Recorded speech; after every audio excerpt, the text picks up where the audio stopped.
Hey Luna. Yeah, it's all good now, George. Camera 3's working again. Sometimes you just gotta restart the program.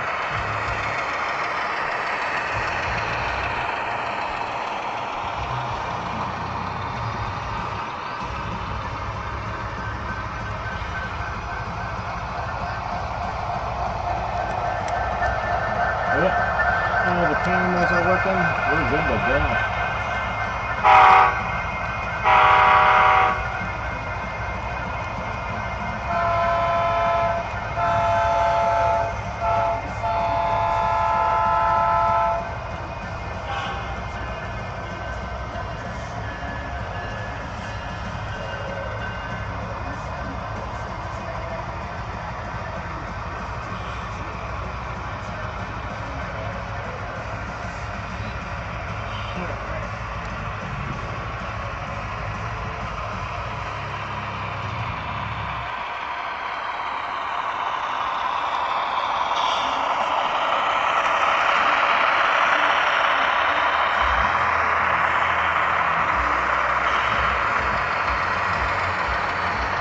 I better give Josh a message.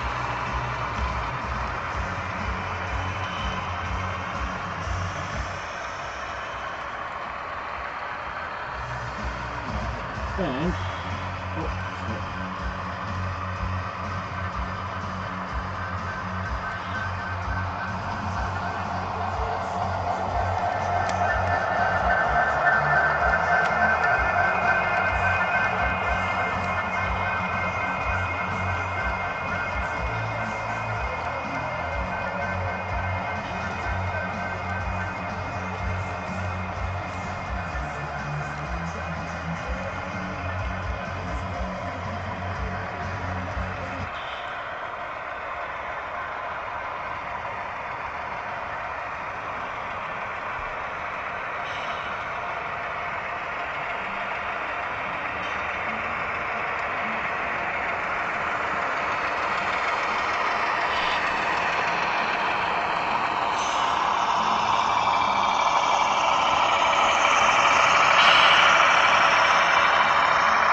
There, and the stream strength says it's excellent, so that's a bonus.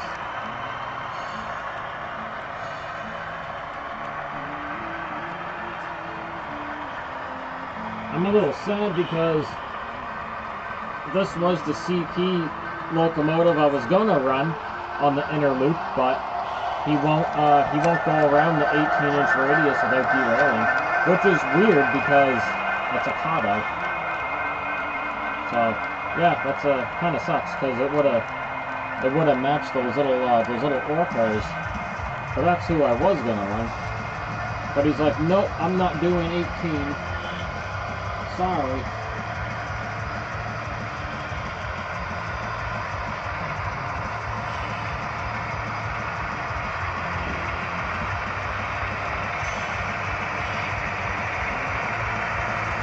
His front wheels kept derailing up in the upper left corner. Hey Josh, how's it going there, buddy?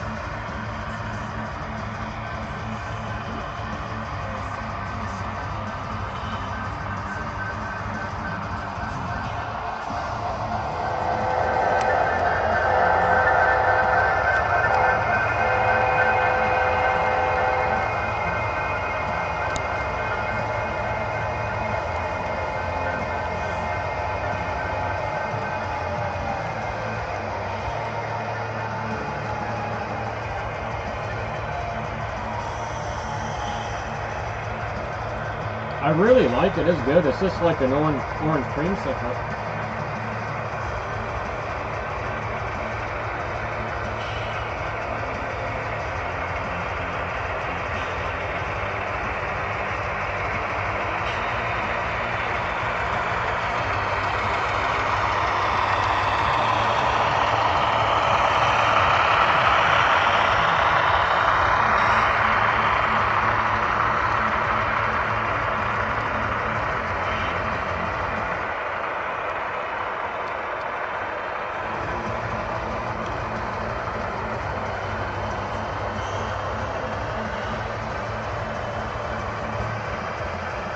do a check of message real quick.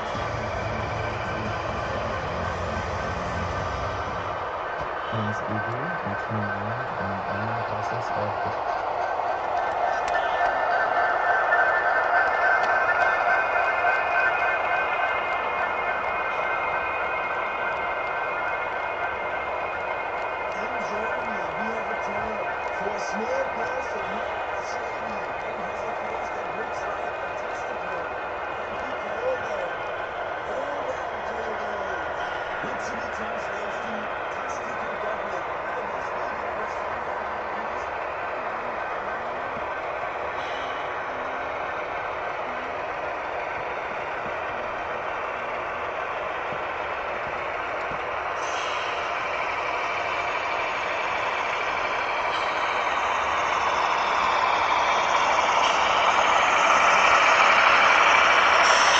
No, you don't have an Ace, David. You just have the, you have like the bigger version.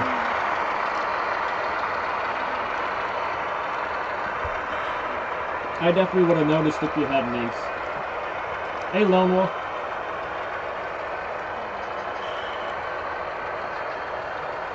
Yeah, they all going.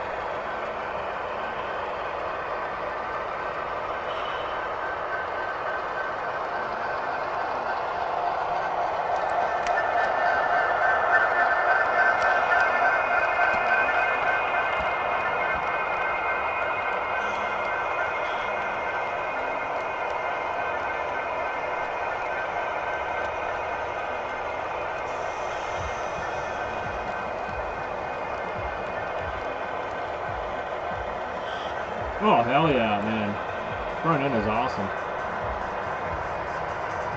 Ah, thanks, Luna. Yeah, I've always loved the CN colors. I call them demon locomotives. That kind of like evil, demonish colors to them. Oh, David, so get this. My Shadow, this is what I was gonna run. This beauty that I put together and painted. He won't go around the inner 18-inch radius without derailing. Because I was going to run him with the ore cars, because it would have looked amazing. But yeah, he won't do 18. His front driver pops off.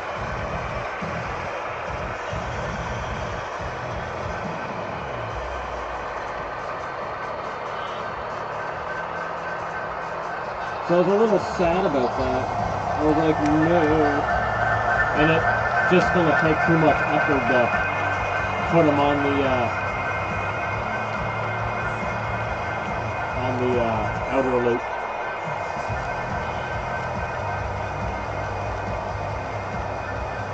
Yeah, I know.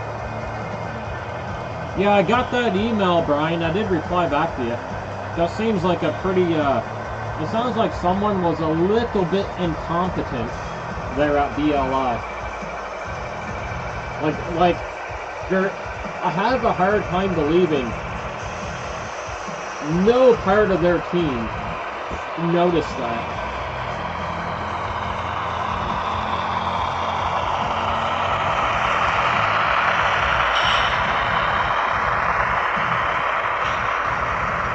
That boggles my brain just a little bit.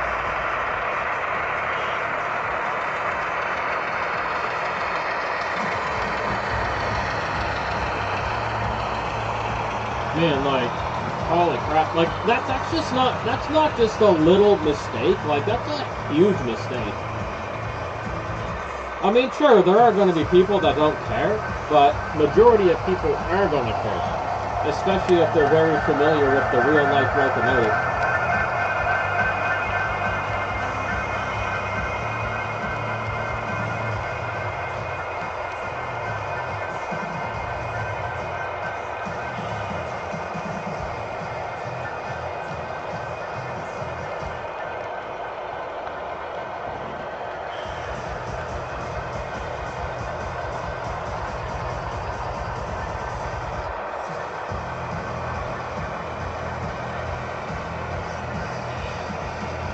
Well, here's the sad thing.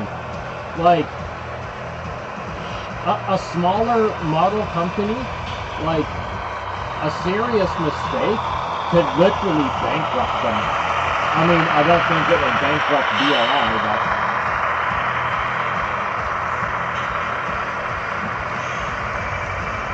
but just imagine getting an entire run of a road name so wrong that, like, everyone's getting a refund. Like, that's just bad.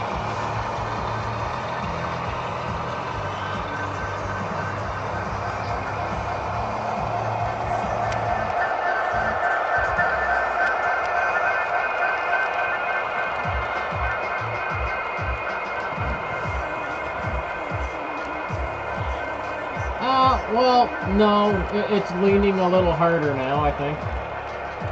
It's tradition, he's just gonna lean.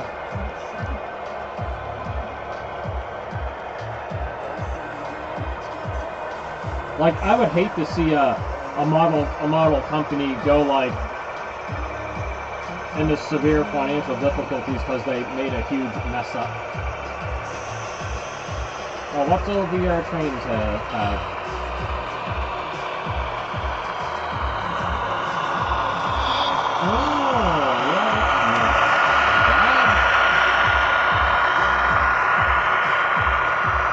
I mean, if you want a base bad enough.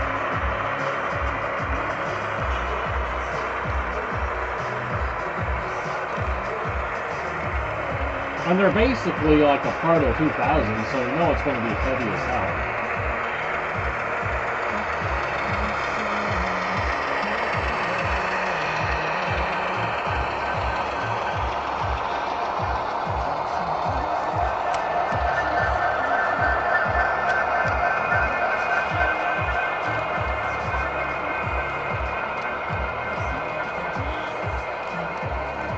I mean, the price seems okay too, David.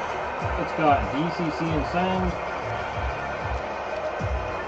And you don't care about those little grab iron details, so, I mean, why the hell not, right?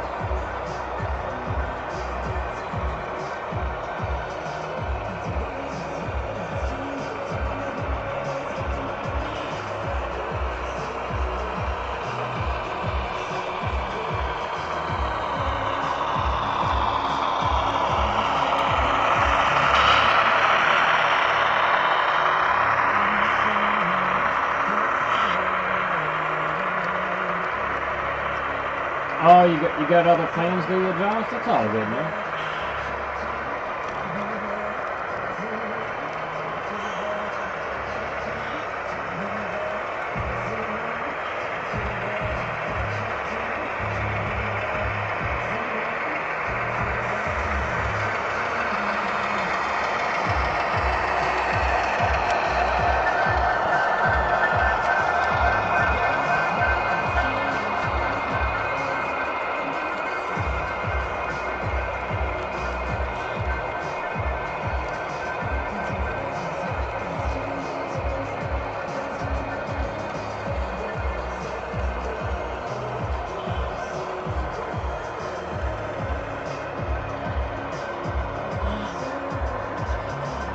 I don't know, man. Like, someone's not paying attention, dude. Like, that's just... Sounds like you need to hire some competent people.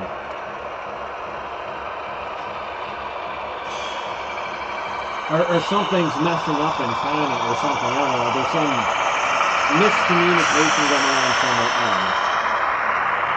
But I mean, like, dude, if I owned a model railroad company, I would damn well be really up on what the hell is going on.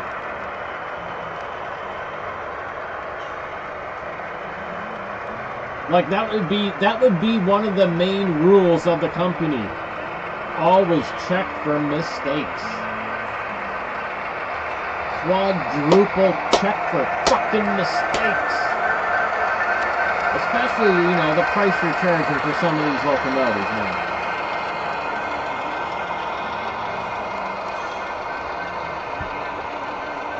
I mean, yeah, sure, I'm not buying that loco, but I could completely understand you're paying 500 plus Canadian dollars. Well, that would be us for, you know, a high-end locomotive, and it's like wrong. Like that ain't good. That is not good.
I'm trying to figure out who's muted and who's not. Alright, I just shut 7211 off. The GP9 is going.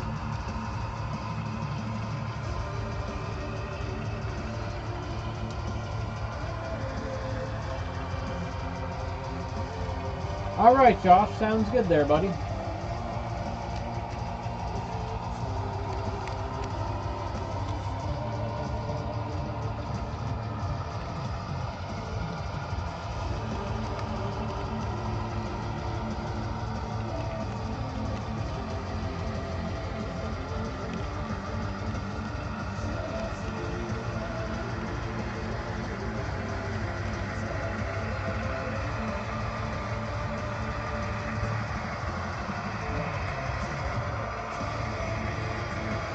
Hey, what's going on, Michael?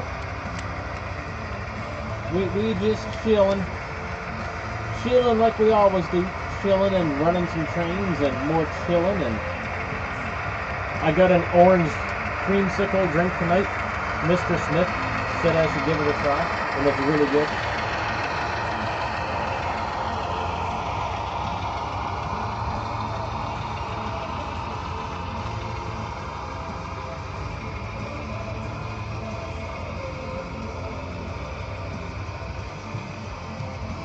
It is very tasty,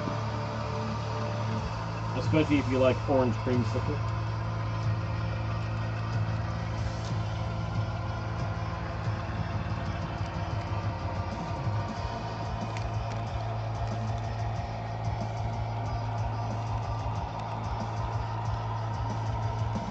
And just keeping my fingers crossed that the stream goes good.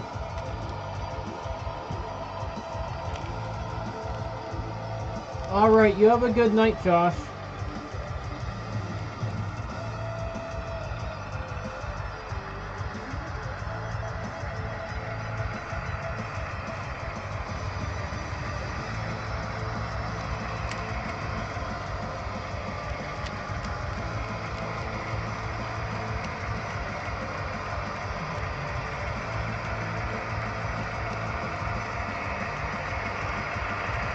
Alright, what was the number on that little GP9? 8506.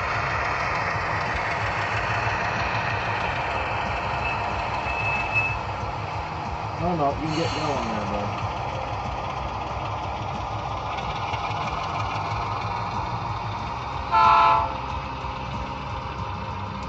There, he good to go. He can go nice and slow up the back stretch. All those nice fiery red core cars.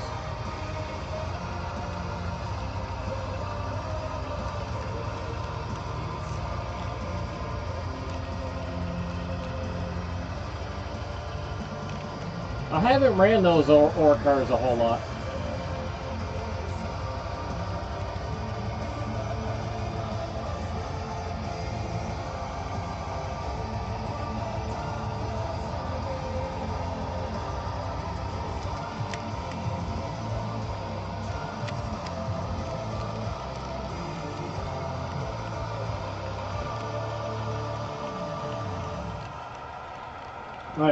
This weekend, I gotta bring I gotta make a brace for my layout because it's a little saggy in the back and it's causing some unfortunate issues.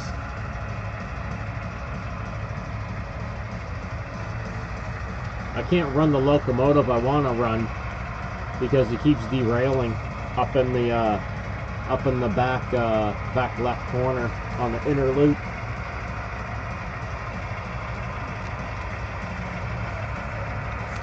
Hey Sarcino, how's it going there, buddy?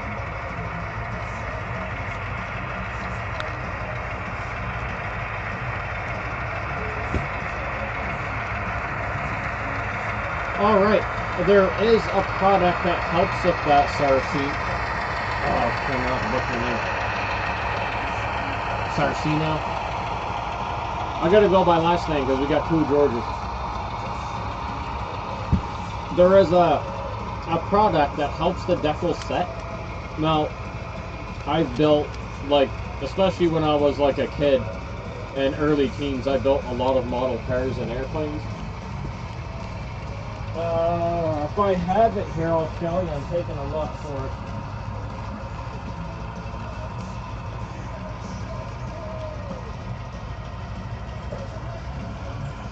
Yeah, here we go.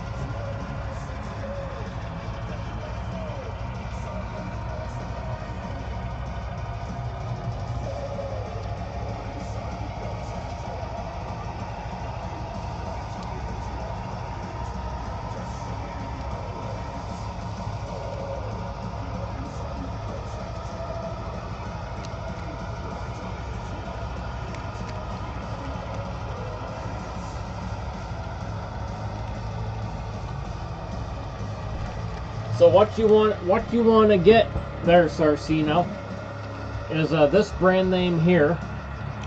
They're called micro scales. I'm going to try and hold off the camera as best as I can. And you're going to get their product called Micro Set. So what you do, apply the decals using Micro Set. So you're going to get this stuff here called Micro Set, and you're going to apply a little bit of it where the decal's going to go, and then you're going to put the decal on.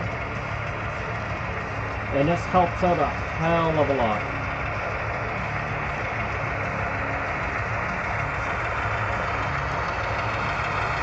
Now this here isn't Micro Set, but this is the same company. This here is a Micro Set and clear finish. So after you put the decal on with Micro Set, which I don't have any, but this is the same company, then you're going to get either Micro Satin, or you're going to get matte, or you're going to get gloss, or whatever you prefer, and then you're going to go out, and then you're going to go over the decal with that.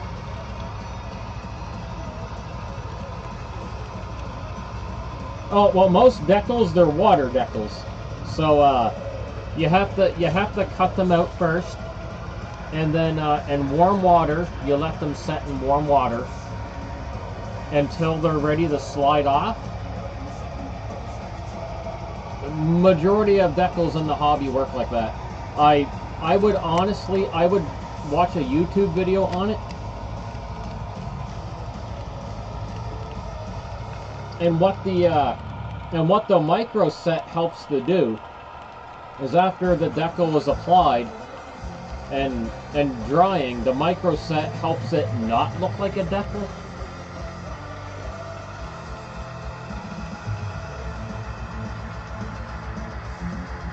I wish I had one of my custom builds here to show you, but I don't. Wait. No, I don't have any of my custom builds here. Yeah. They're at my girlfriend's place. But I'll try my best to describe again how I do it. So first I will cut the decals out very carefully. And then you're going to get a bowl of lukewarm water and tweezers. You're going to hold the decal in the water for a couple minutes until it's ready to slide off really easily. Now just takes time and practice. And when you get it, you have to carefully slide it off to where you want it to go. You may have to use a tweezer to adjust a little bit. And then let it dry. And then you put some micro set on it, and that'll help it not look like a decal. And then you gotta clear coat it afterwards.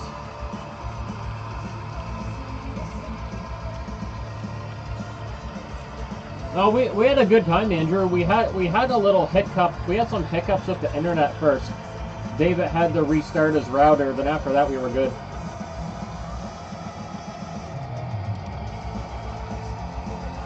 It was a short stream though because he had to go to bed at 9 o'clock, and my daughter wanted me to play some Fortnite with her. So of course I'm not going to say no to her. So we only ran the stream from like 7 to 9. It was a pretty quick one, but it was still fun.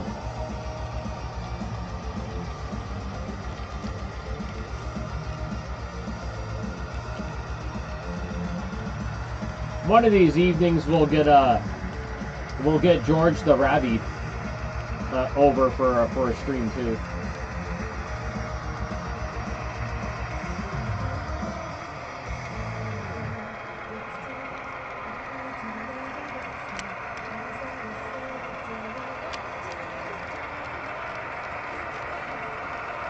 But yeah, Sarcino, I really wish I could physically show you how to do it, but I can't.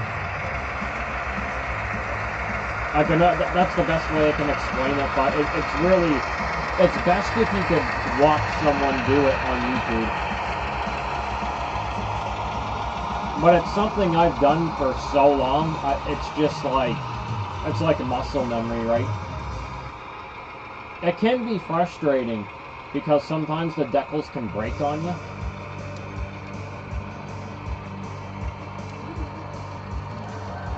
And that can get a little frustrating.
Checking my email right quick.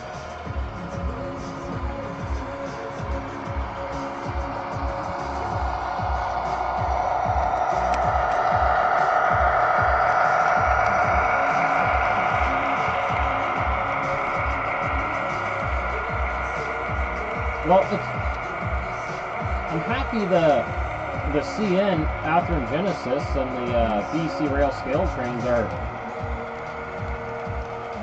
they're not too difficult to speed match.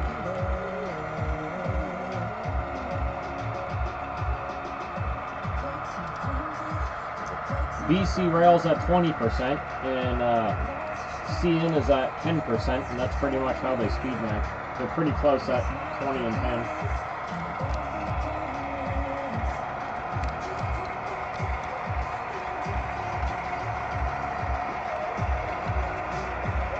Oh, sweet, awesome. Oh, that's good. No issues after that.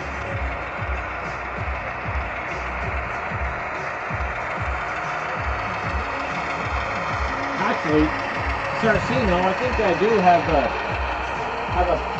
box car I built. See if I can find it. I got some. Okay, I do got one here.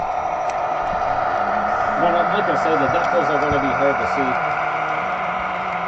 So this is just a custom Cape Breton, Nova Scotia thing I'm doing.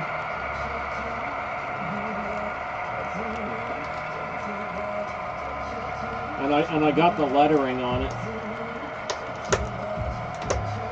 I got 2 of them. So this is an undecorated model kit by Rapido.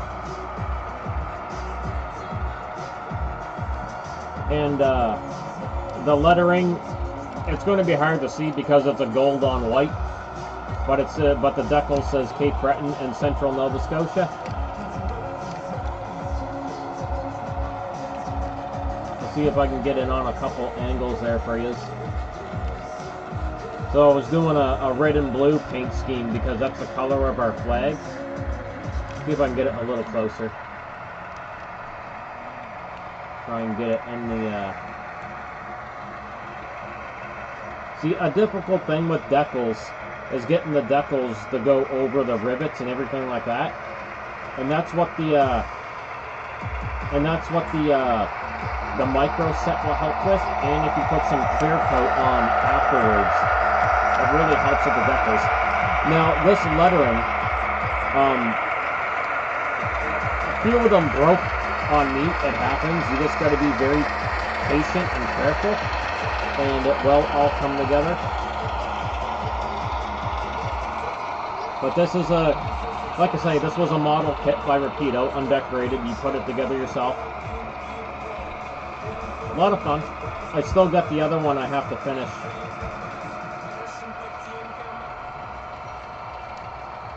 All the little tiny details on them. Really fun.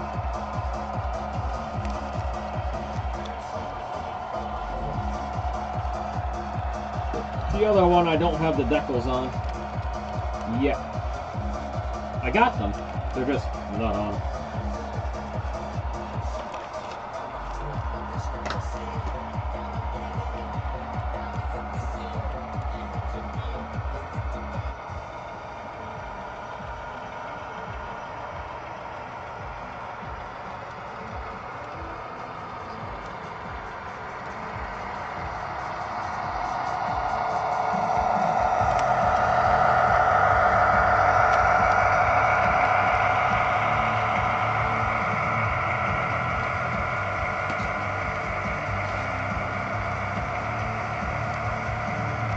Oh, sounds good, George.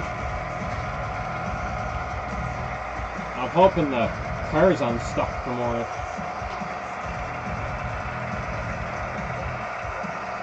If not, I'll have to call CAA.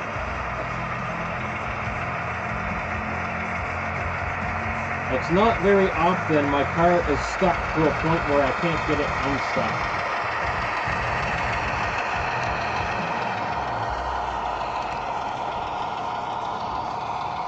But 40 centimeters of snow sucks.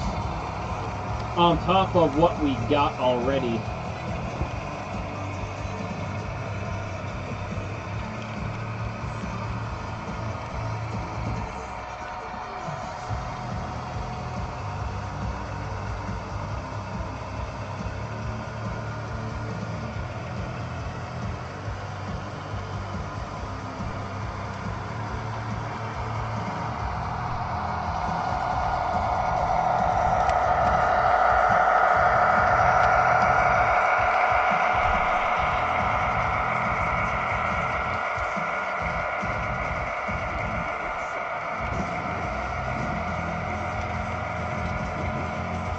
That, and if George brings his apocalypse truck down, he can, if he's willing, he might be able to pull it out with that. We got a tow rope, and I got the Corolla's tow hook exposed.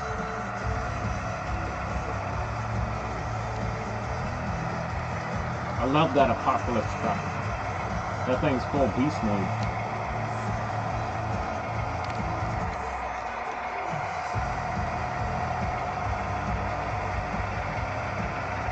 Honestly, I don't even think it would take a truck to get the Corolla out. But man, do I love that truck. Oh man, beast.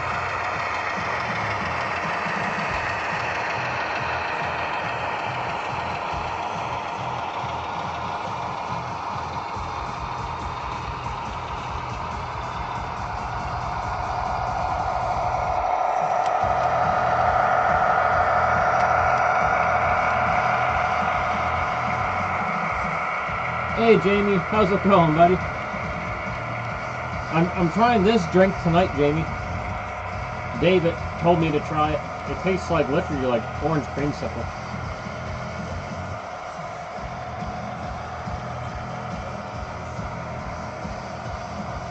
I don't have my railroad IPA tonight.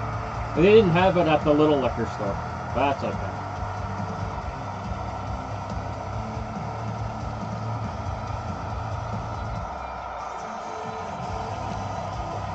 Well, we got another 40 centimeters on snow on top of the other stuff we got, and it's not often, like, I mean, you know me well, Jamie. It's not often I get a car stuck to a point where I can't unstuck it, but it's just underneath the front tires. It's just nothing but a sheet of ice.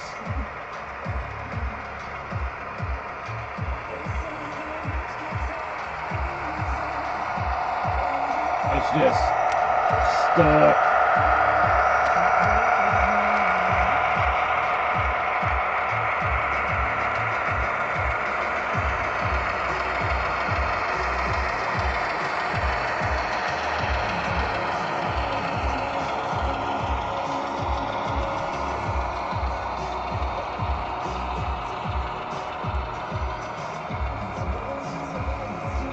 But yeah, I'm sure me and David will get it unstuck tomorrow.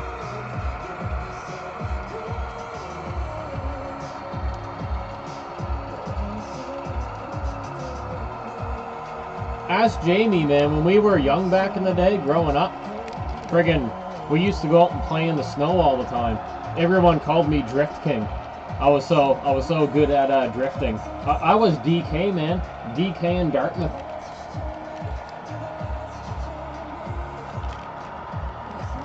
Oh man, we had some fun. I love the snow.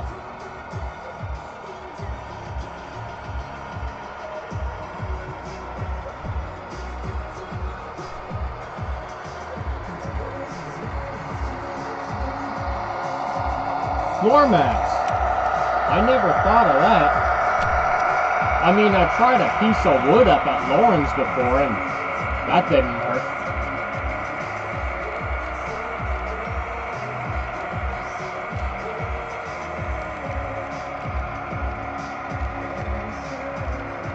I got some floor mats sitting on the picnic bench. You ever thought of that, David? Floor mats? I never thought of floor mats in all these years. Shit. Well, that's something to try. Shove the floor mats over there. Hey, Strasburg. The wood is slippery. Yeah. Yeah.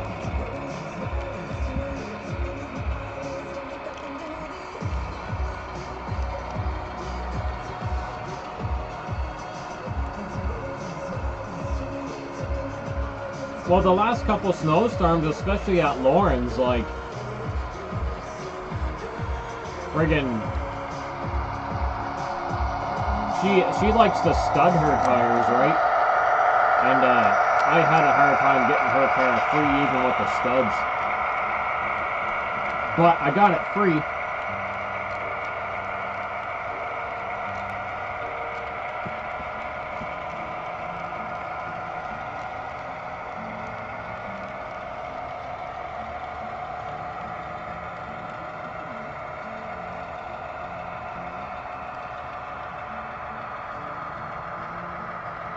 Broadway Limited makes a very nice 4-truck strip.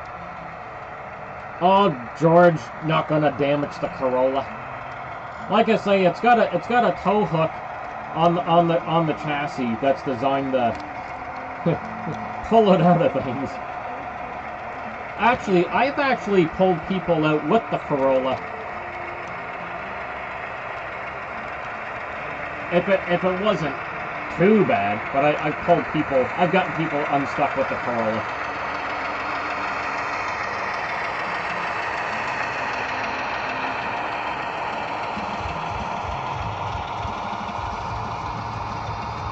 But this is one of these situations where the little Corolla needs a little helping hand.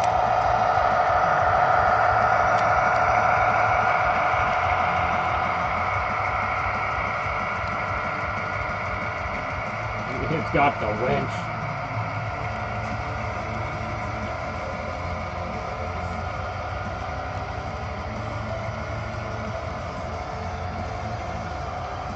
Well, Frigman, Strasburg, if you got a way to get it, then get it.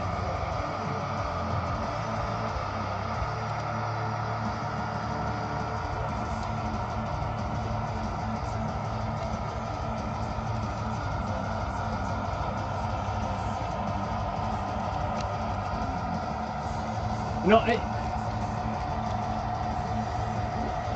oh, damn.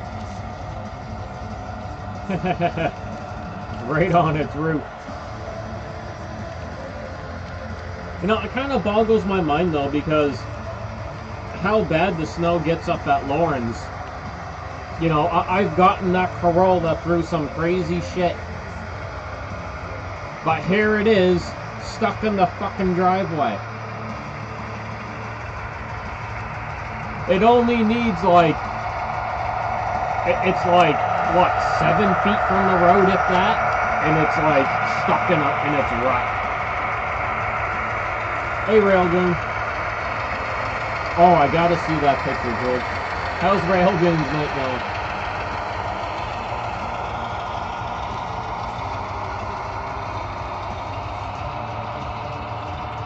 going? Yes, sir. Those are old CNR boxcars. And I got the caboose to match it. Well, actually, technically 2 matching cabooses. BC Rail's pulling a matching caboose with the same logo. And then CM's pulling a matching caboose with the same logo.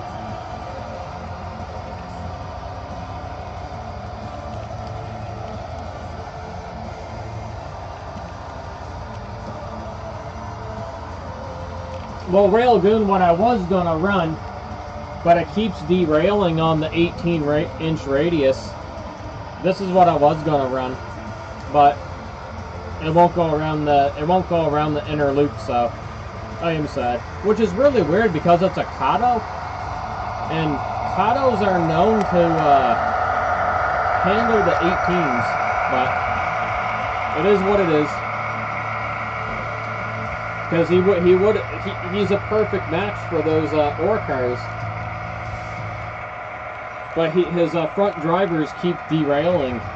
His front driver there on the front truck keeps derailing up in the top left corner. So I pulled them off before I started the stream.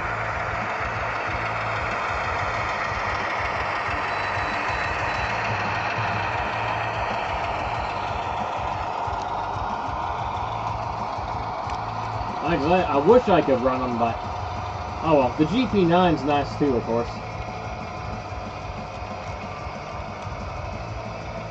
I'm just checking your message now, David.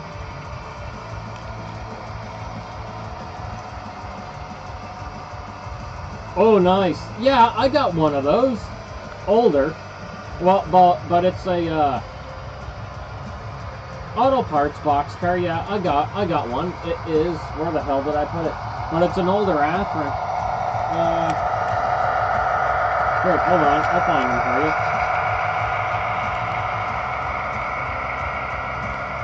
I was going to check George's pictures there. Oh, damn, wow.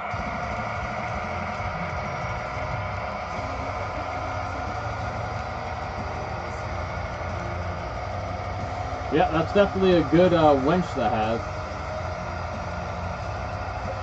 Here, I got it underneath the table, David.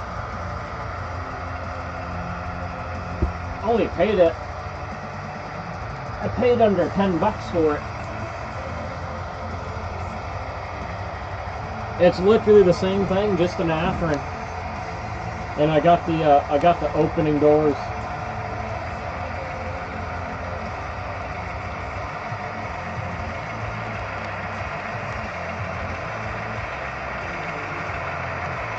I'm gonna close those up.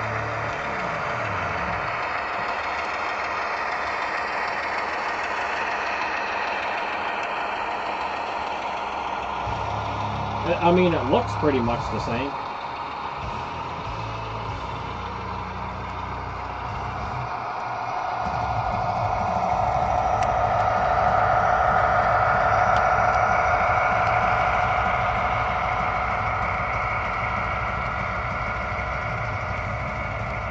Oh, where did I put my tweezers? They're there.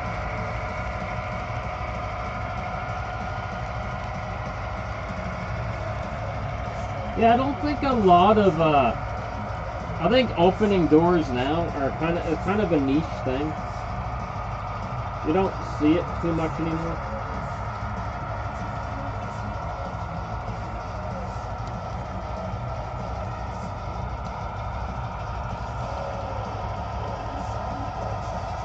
But it is cool when it is a thing.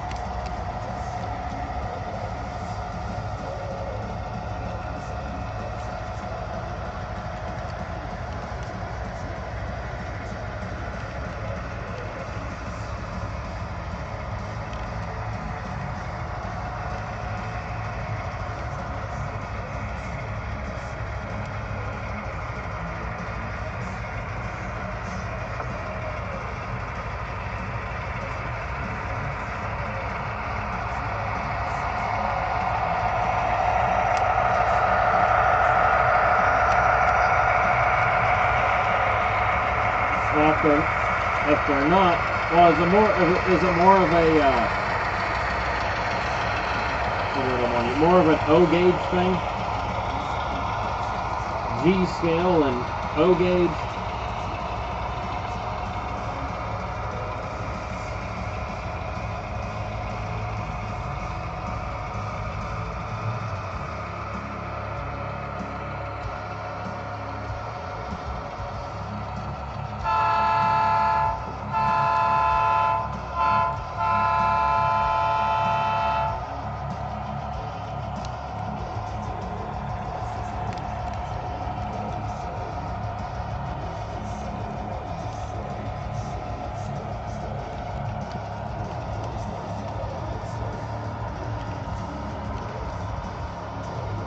Where's my blue?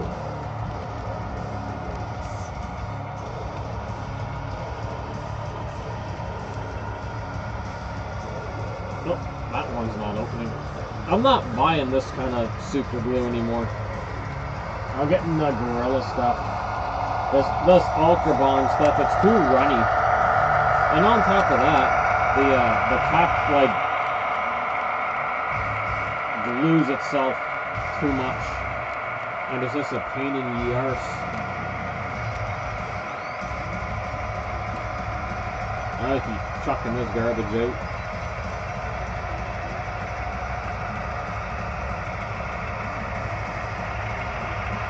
The other one I can't even get open at the moment because the friggin' cap is so glued shut on it.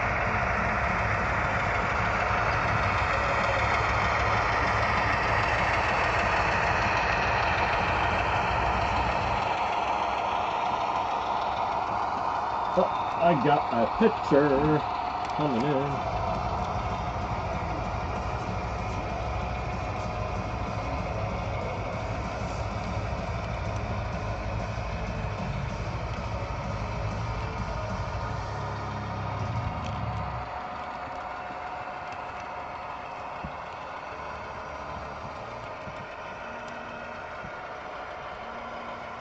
I got spam calls coming in.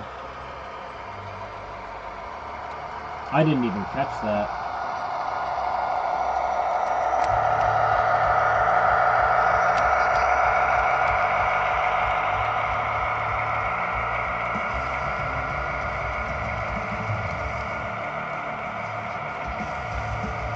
Oh man.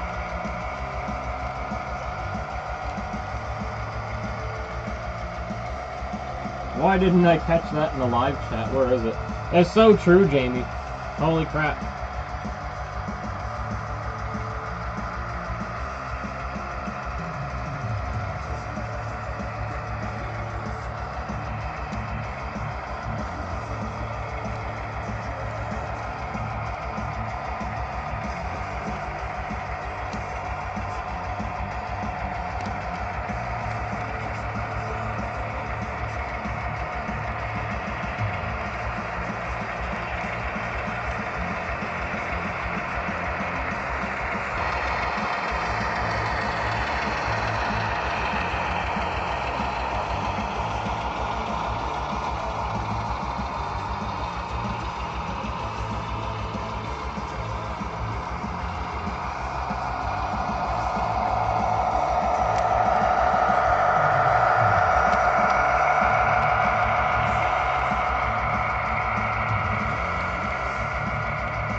I love it.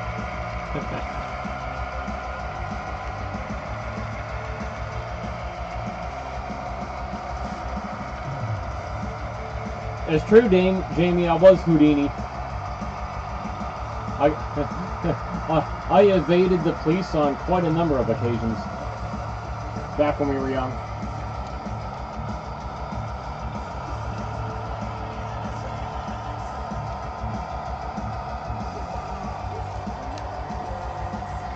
Yep, I was like, they never get me, they never get me.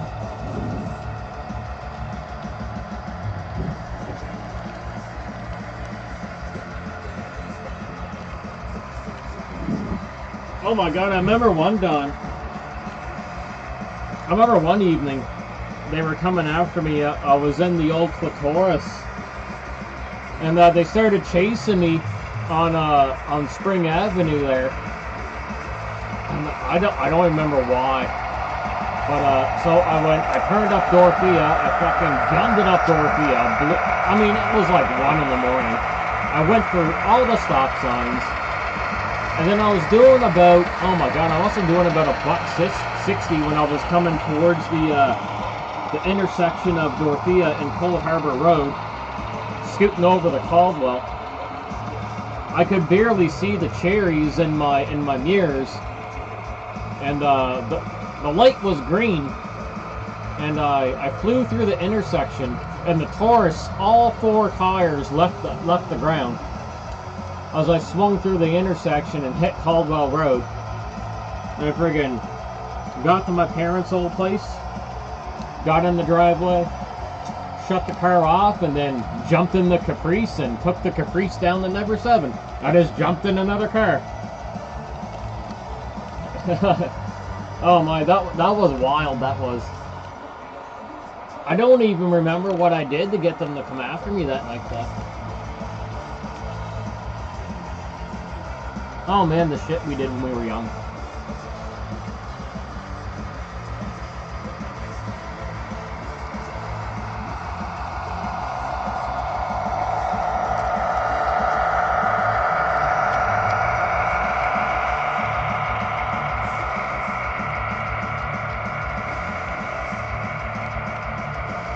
But there was that night, I did get caught once.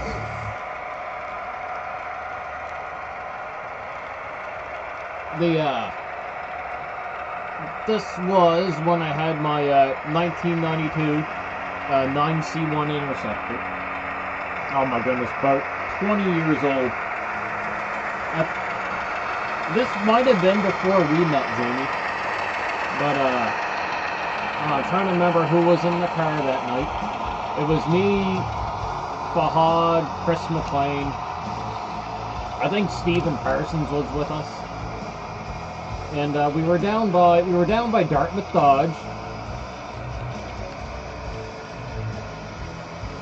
I don't remember what we were doing, but he was an older officer at the time. We knew who he was. It was Constable Fox, and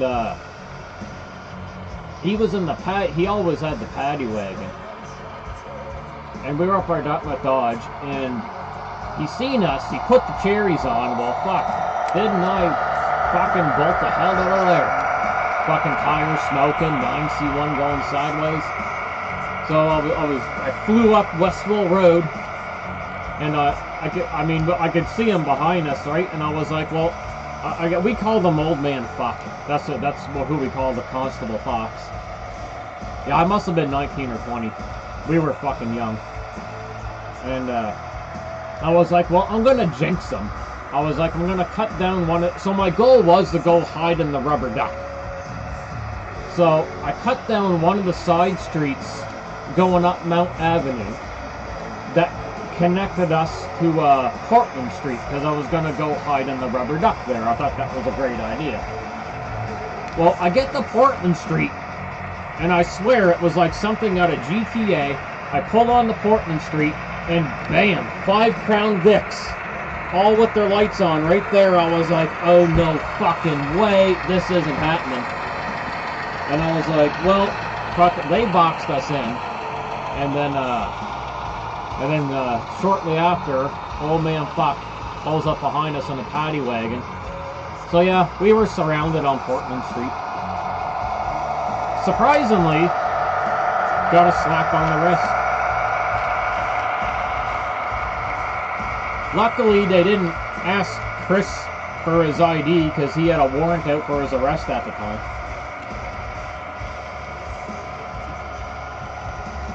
But yeah, that was the one time I got caught.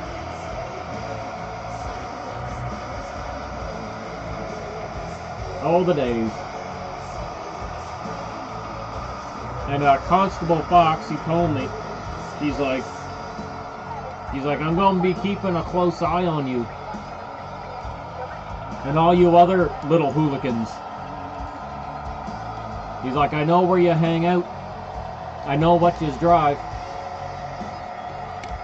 I'm just like, yes, officer.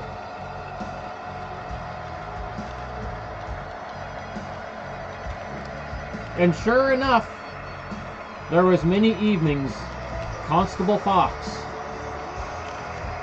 was hiding somewhere, or following. That was before Fahad and Stephen Parsons there moved out to Calgary. So yeah, we were definitely 19 or 20 years old.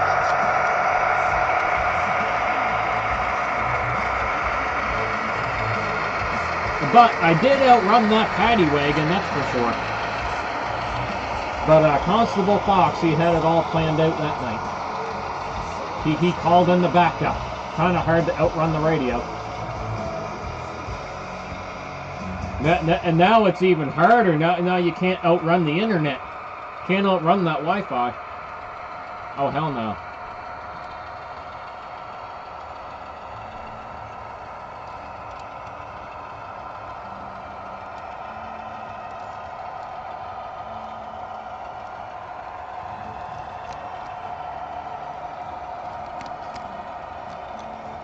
Well, I remember, what was it? There was one week there where I got 2 speeding tickets. One I definitely deserved. That was on the way to see one of the Lord of the Rings movies. I was on Magazine Hill doing 160 kilometers an hour in a 90 zone in the old 9C1. Got a ticket for that. That was $387.50. and then that same week, I wasn't even needing the speed. Like, it was completely accidental. I was doing 100 in the 80 zone on their, I don't know, the highway changed names now. I call it the circumferential. I think it's now called the Highway of Heroes, but the Circ. I was doing 180, got busted for that, and I was like, damn, if I accumulate 2 more points, I'm going to lose my license for 6 months. And then I had to behave for a very long time. Or just not get caught.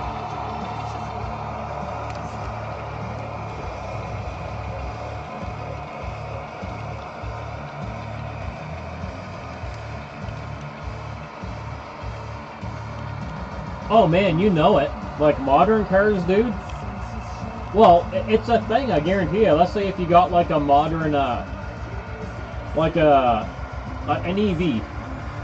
Like they're completely connected. They're integrated into the grid.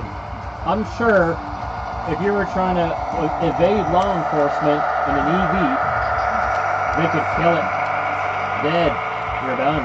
You ain't running.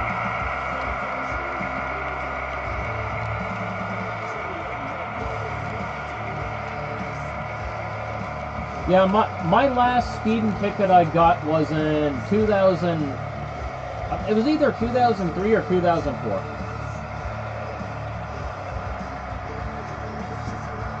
And then the only tickets I ever got after that were for window tint. I got 2 tickets for window tint.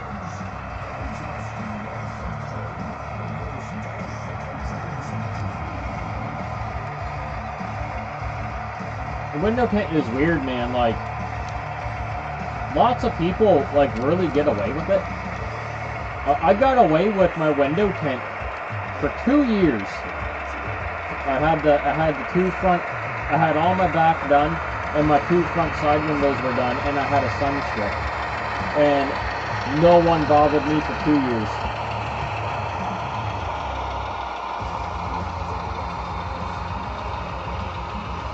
Now, that was 4 years ago now, David. You got that heavy foot on you.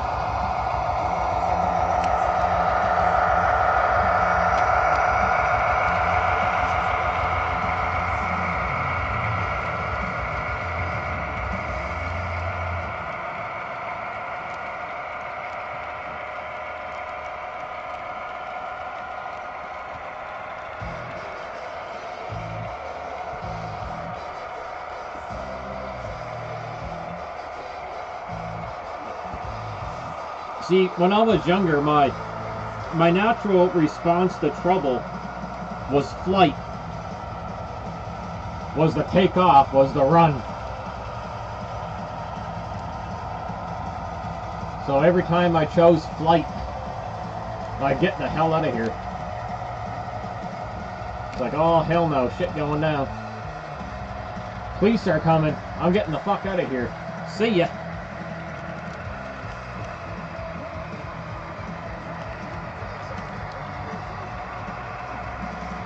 Well, Stratford, from what I hear the Chinese electric cars are leaps and bounds ahead of Tesla. A buddy of mine sent me some videos on electric cars in China, and they completely blow Teslas out of the water apparently. Like I'm all for the advancement of technology. But I also feel that we should always have options. So I think we should always have gasoline, diesel, hybrid, electric, and we should have that choice. As of right now, I wouldn't get an electric car because I just don't feel they have the range necessary, especially in cold climates. They're not there yet. They need to keep evolving, and so long as they keep evolving, they will get better.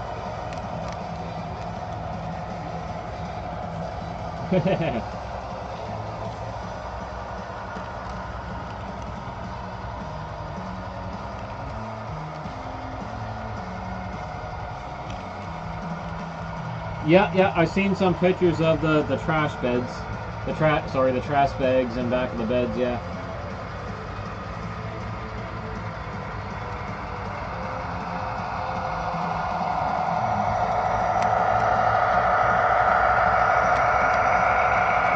Yeah, it's like the Cybertruck looks like something I drew when I was like 3 years old. It's great.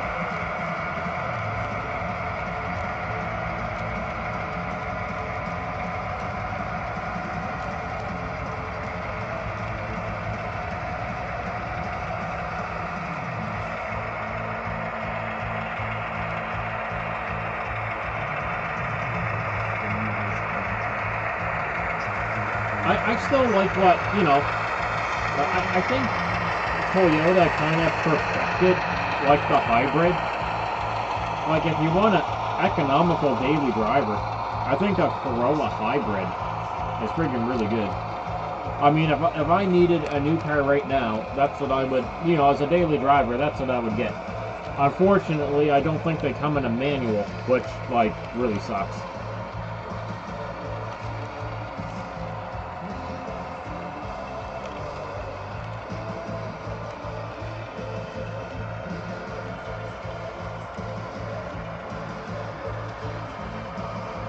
Yeah, man. Vehicles used to be like, I feel like a work of art. I mean, you know, nice looking modern vehicles out there, but I mean, nothing compared to like what was built in the 50s and 60s, and I want to say 70s, but you know, the 70s were a bit iffy.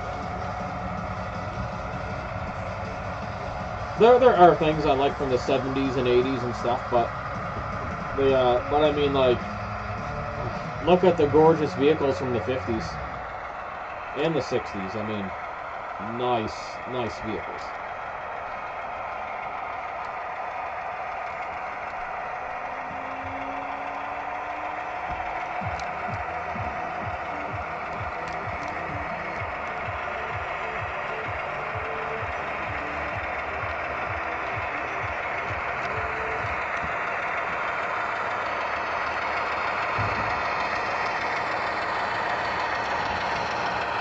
Well, I mean, hybrids do, but electric, no. Not that I know of either.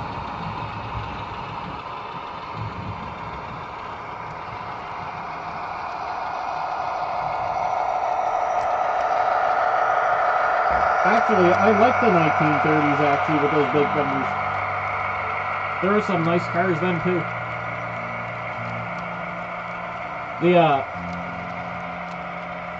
There's a word I'm looking for.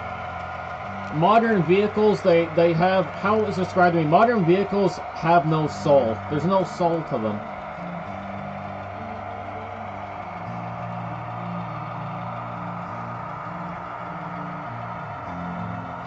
Yeah, I hear you, Jamie. I hear you.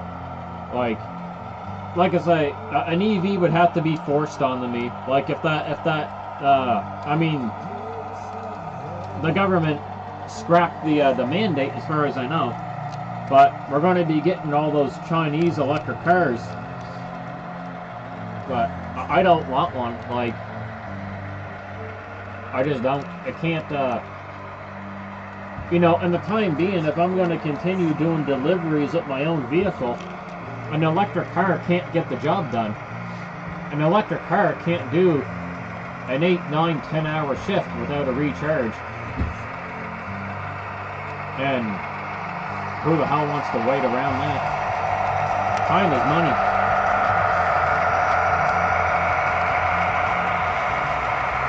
Oh, I hear you, Strasburg. Like, cars in the 60s are nice.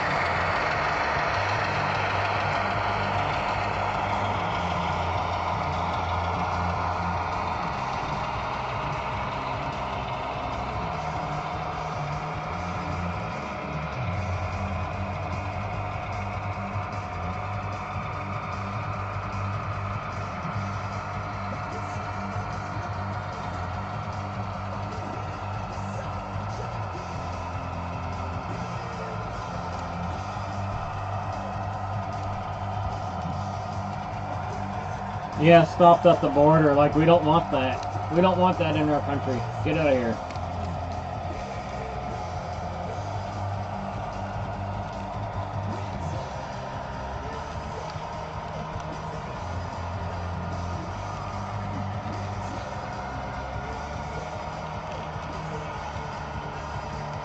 See, when I was younger, I always thought to myself, like, why can't we design a car that can also, like, regenerate its own power? And then you basically have, like, infinite power. But, you know, later on in life I learned the universe doesn't work that way. You can't have infinite power. But, you know, when I was younger, I thought, like, there must be a way to, like... I mean, I thought of electric cars, you know, when I was a teenager and younger. I was like, how come we can't make an electric car that can also constantly recharge itself? But energy's not free, as I learned when I got older. It just doesn't work that way.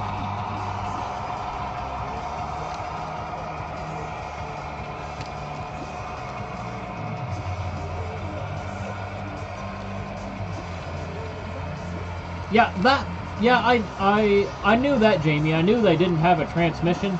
Like, it's direct torque.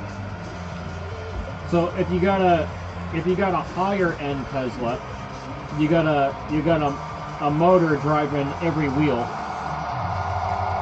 and there's no need for a transmission.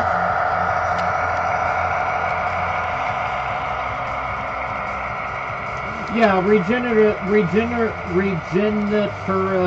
I can't talk. Braking. You know what I'm trying to say. Locomotives have been using that technology for a long time.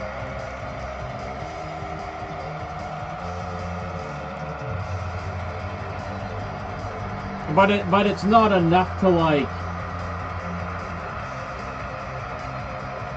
It's not enough energy to, like, to never have to charge a vehicle. But yeah, I know.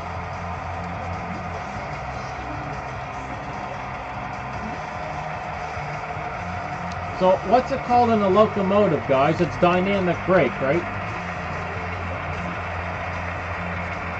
I know locomotives have this technology to generate generate the... You know what I'm trying to say.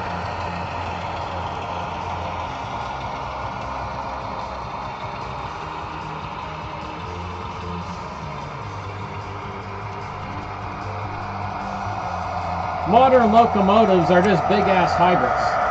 They're big, humongous hybrid workhorses, right?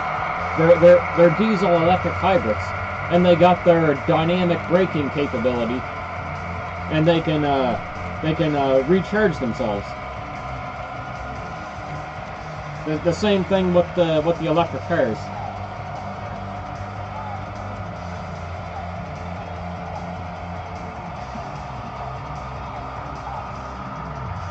Like the Gevos, as far as I know, we take this locomotive right here, BC Rail. He's got 6 traction motors, electric traction motors, but he's also a hybrid because he is a diesel prime mover.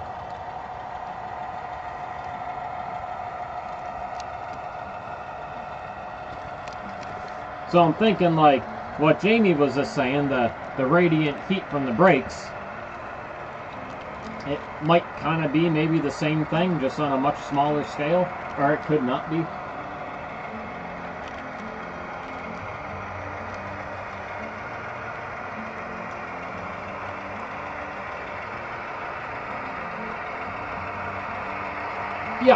Yeah. Well described there, David. Well described. The technology is interesting.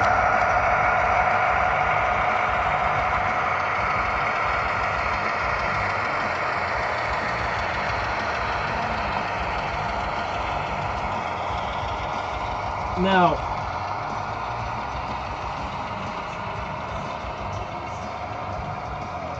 Now, an old locomotive like the GP9 here, that's just pure diesel, right? It's not a diesel electric. It's just old school diesel. Where this thing here is a diesel electric.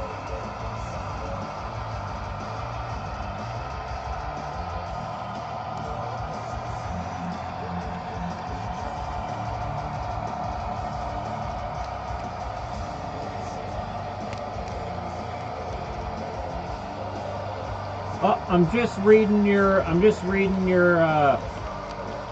what you put down now, Rodney. I think it's worth it, because if you were to buy your own decoder, you would also need to buy a speaker too, and it's always a little more expensive to do it yourself. So for me personally, I found it more worth it to get a locomotive that comes from the factory with DC sound. That's me.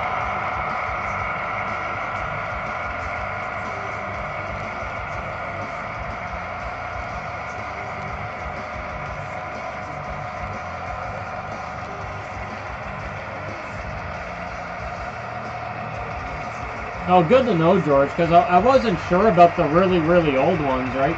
Like, I wasn't sure if you know, the locomotives from the 50s and 60s were also diesel electric.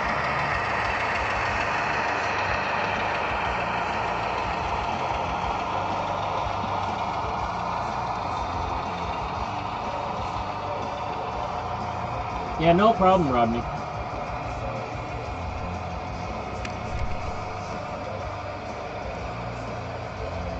Yes, Jamie, some do.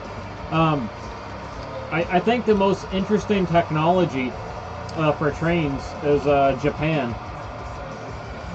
I didn't look into it a whole lot, but Japan has some really interesting passenger trains. Same with China. But Japan is, in terms of passenger train technology, Japan is leaps and bounds ahead of us.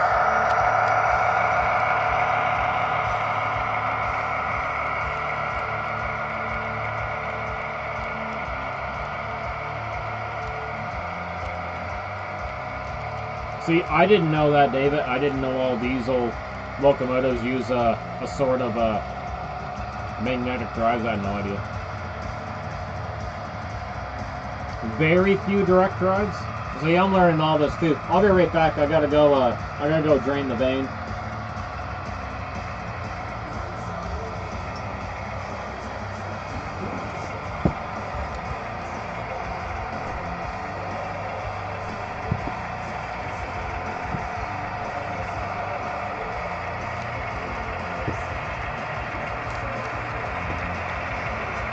Now, steam locomotives, I looked into it a while ago, but you guys can bring it up into the chat. Steam locomotives they're a lot better at, I can't remember what it was, there's something they're a lot better at than diesel locomotives. And I think that was the high-speed tractive effort. Diesel locomotives don't have as much tractive effort at high speeds where a steam locomotive does. Am I correct about that?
Alright, time to open up drink 2.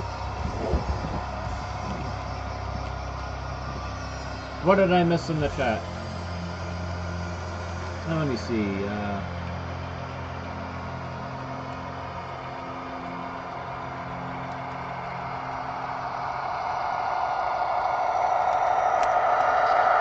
see. What did I miss? I'm scrolling up a little bit.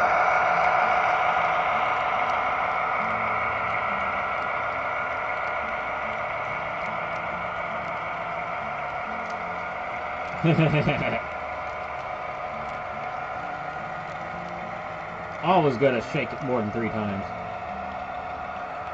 Matt has a smile on his face, yeah.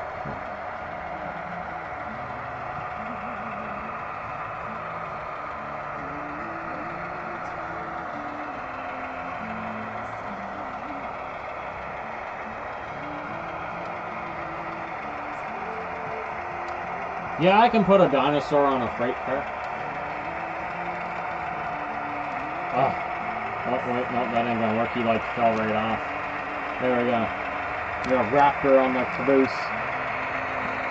It's more like a Utah raptor because it's freaking huge.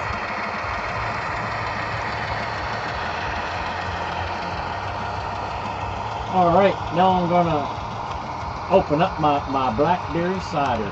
I love this stuff. I love ciders. I think the raptor fell off. Uh-oh. I think CN broke down. That or he hit the raptor.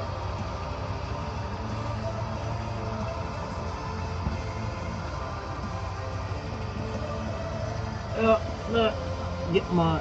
Oh my, what's going on here?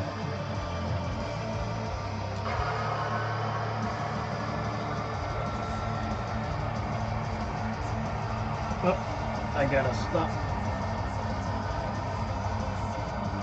He didn't hit the raptor. Well, the raptor wouldn't be able to stop him.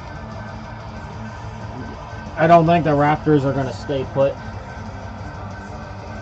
But I think CN hit a bad part of the track. Let me find out here in a second.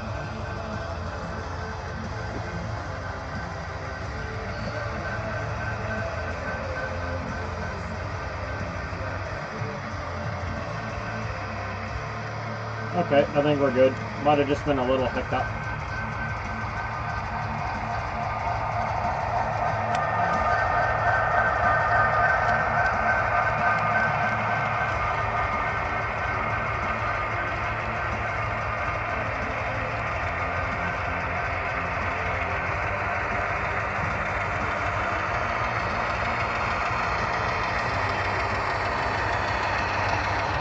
Yeah, I don't think I'm going to get any of the dinos to really stay on the freight car. I tried before, they just fall off. It has been attempted.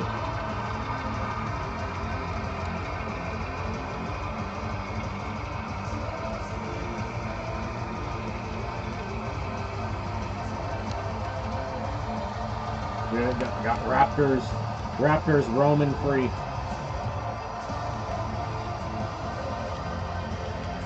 Alright, can't see that raptor. Now here, let's fall over.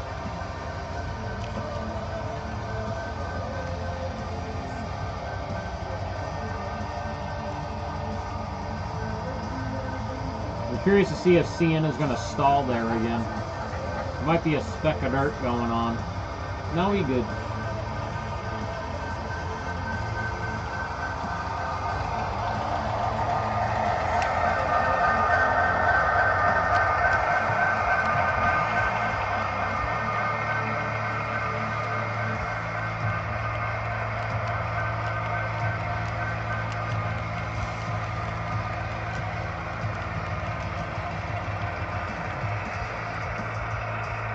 Playing with the throttle a little.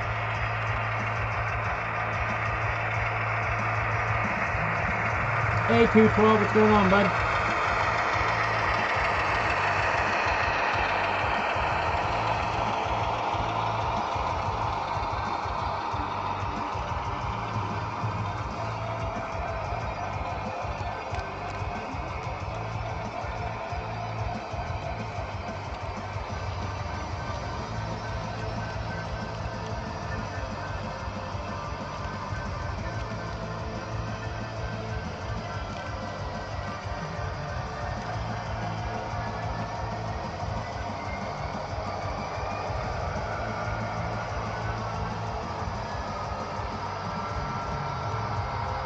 Alright, back down to 10%. Alright, I think you're good. I think you're good.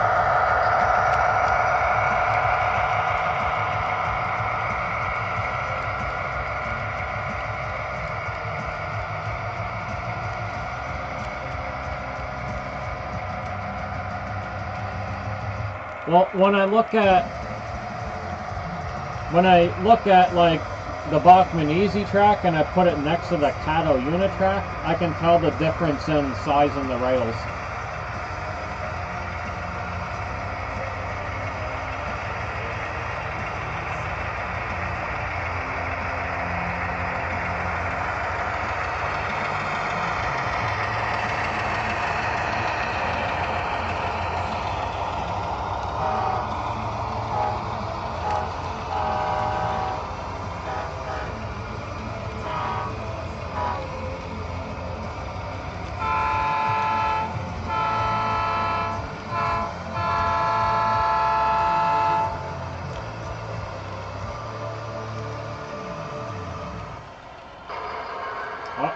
You stop right there.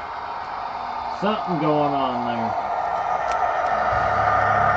Piece of dirt or something, I don't know.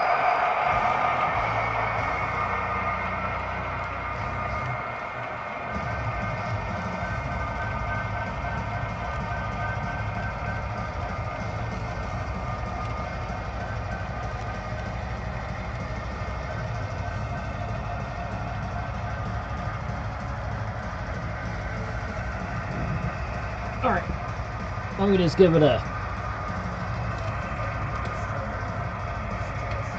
I'll scrape it with my fingernail for now, because I don't got anything that,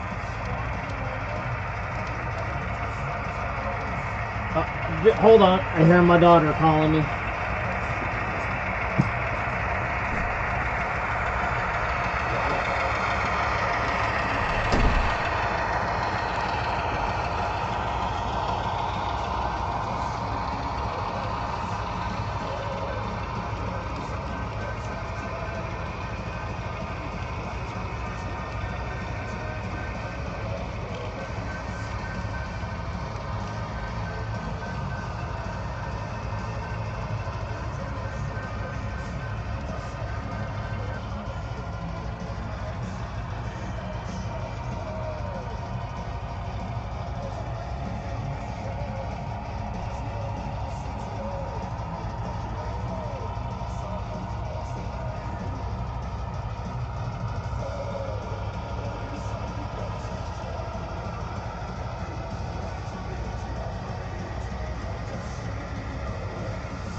Uh-oh, accident.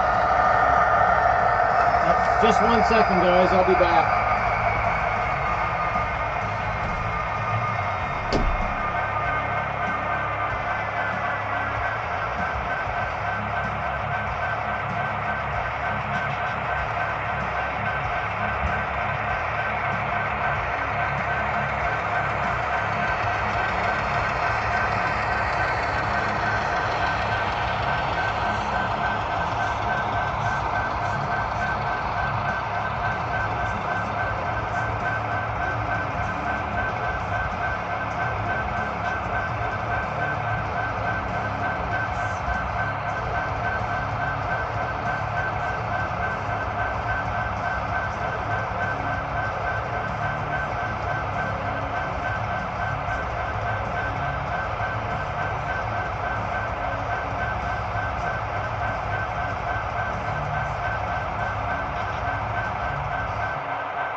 possibly clean that section of track where CN is stalling.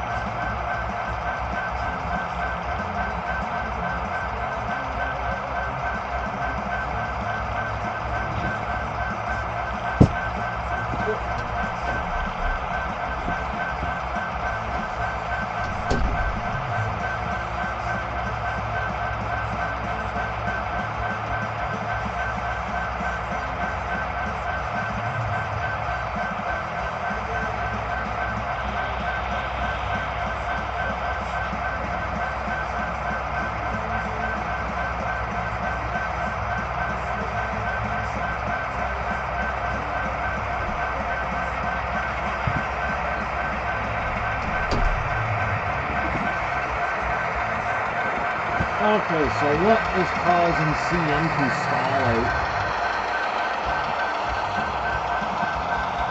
First, I'm going to clean that section of track. I'll go from there and see what happens. First, I gotta get him going.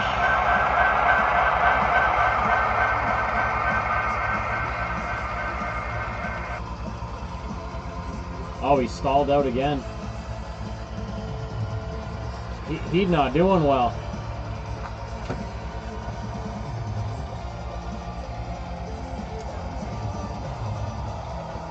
I'm gonna have to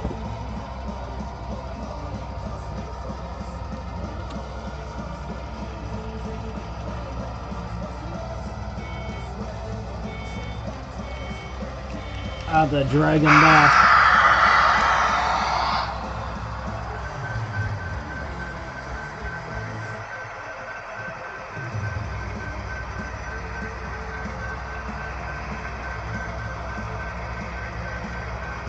Technical difficulty.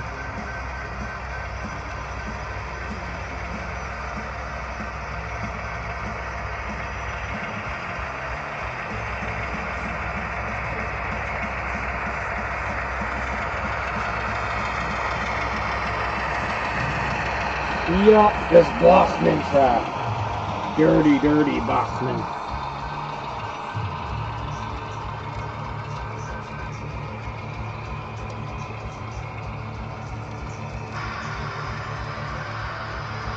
It's not even really that dirty.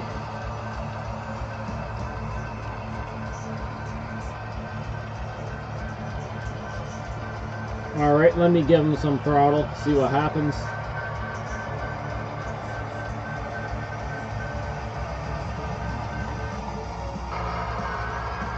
Nah, he's just dying out.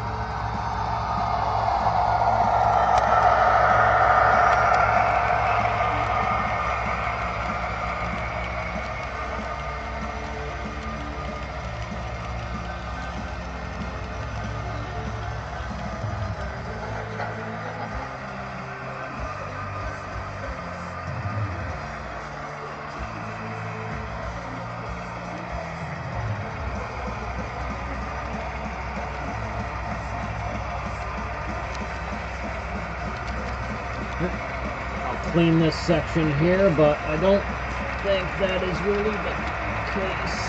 Not too sure. I'm messing up all my electrical tools.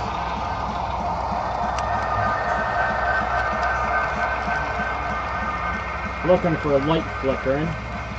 Nope, no light flickering there. I don't know, I'll just have to pay attention and see what's happening.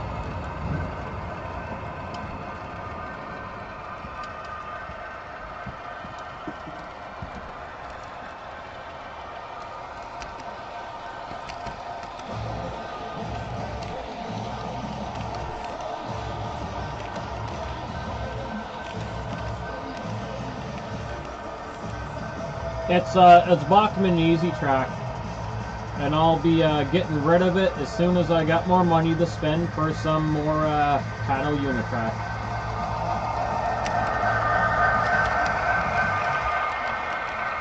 I got enough Cato Unitrack to do one loop. I got plenty left over, but I got enough for an inner loop, the 19-inch radius, but I have no more 22-inch radius. So, train show.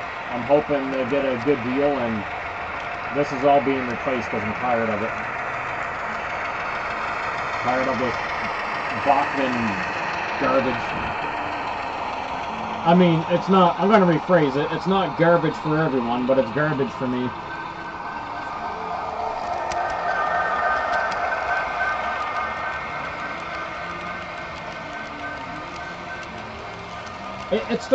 It's basically their switches I have a lot of trouble with. Their switches, for me, in my experience, are very unreliable. But I ended up with so much Easy Track for dirt cheap, I just used it. And I really didn't know at the time how much trouble I'd have with it.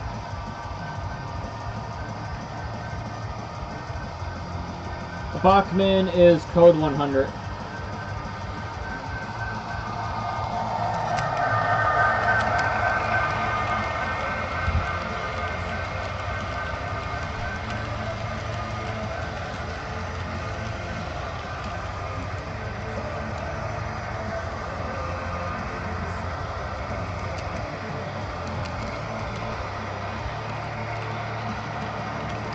Yeah, we don't have a train show coming up here until the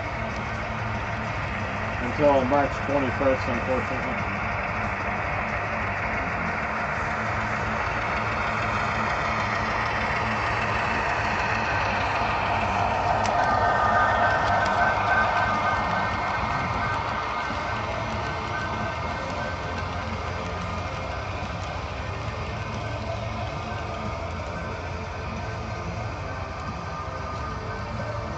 Well, I get it, George. Like, I still think majority of the people in the hobby use the old school Atlas style track, like what you and David use.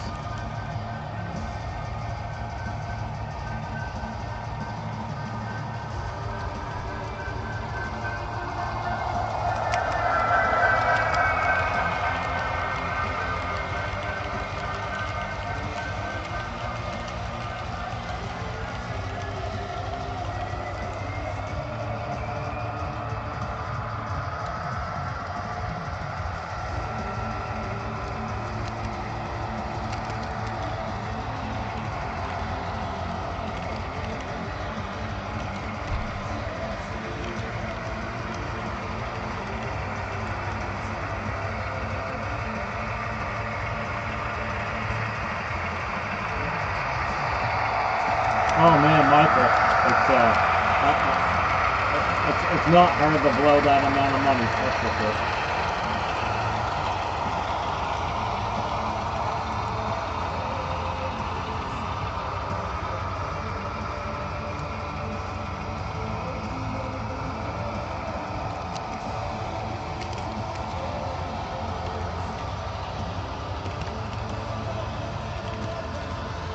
Yeah, David did do that once.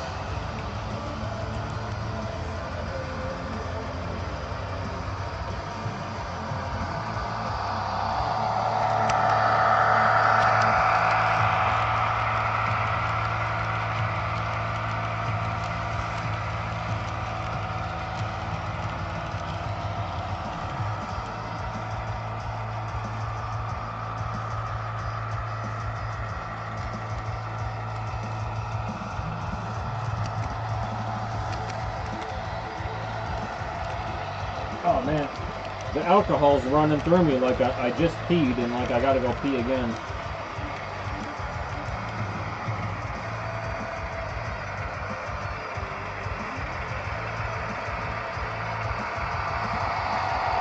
I'm gonna eat this popcorn first.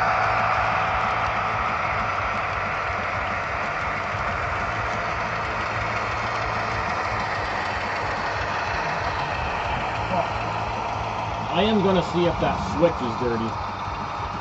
It's hard for me to get at though.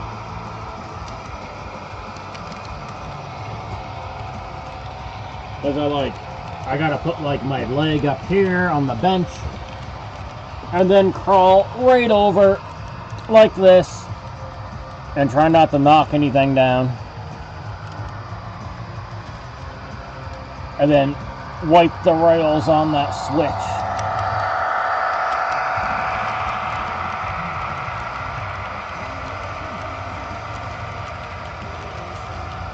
And then I gotta wait for CN to go by. And clean up right there. And wait for them to go by again. Oh my.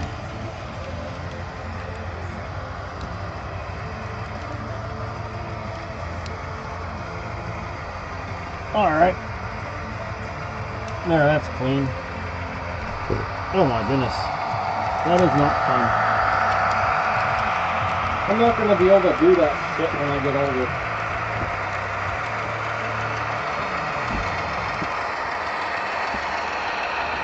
It's going to get more difficult.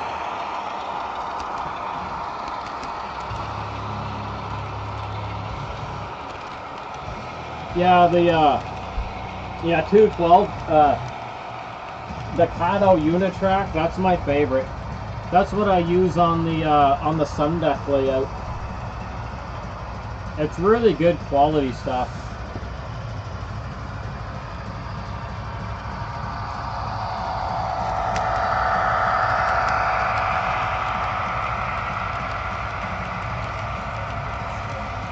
I highly recommend it.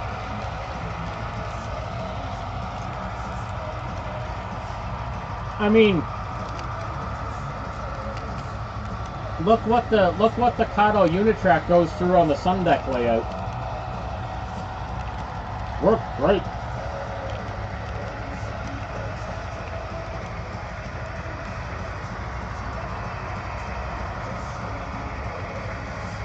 All right, Jamie, you have yourself a good evening, my friend.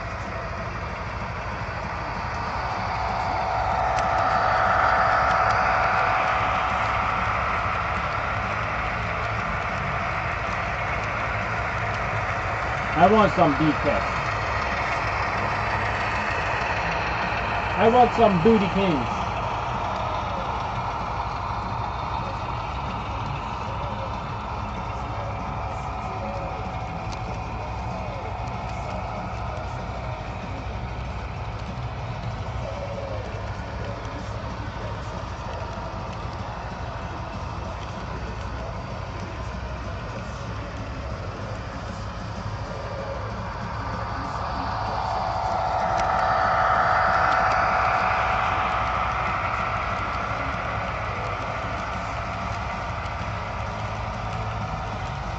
No, there'd be no point in you changing there, George.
Man, this ketchup popcorn is good. Good, damn, yum.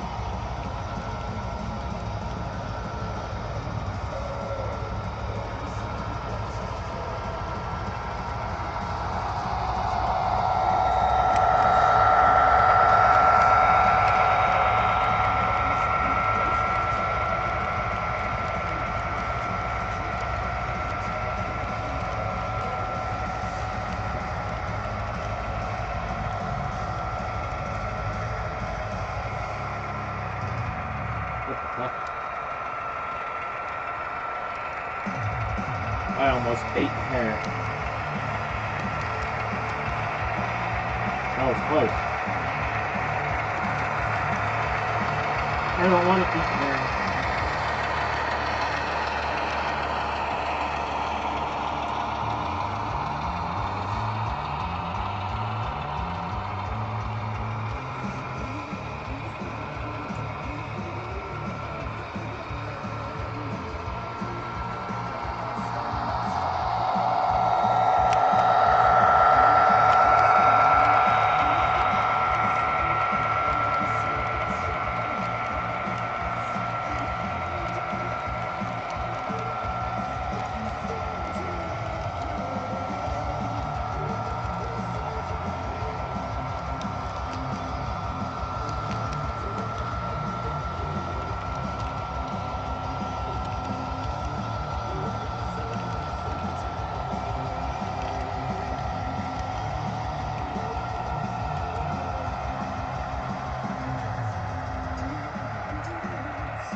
Uh-oh.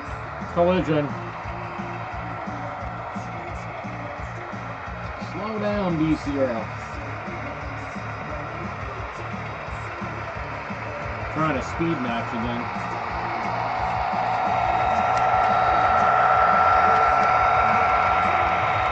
Yeah, try that, see what happens.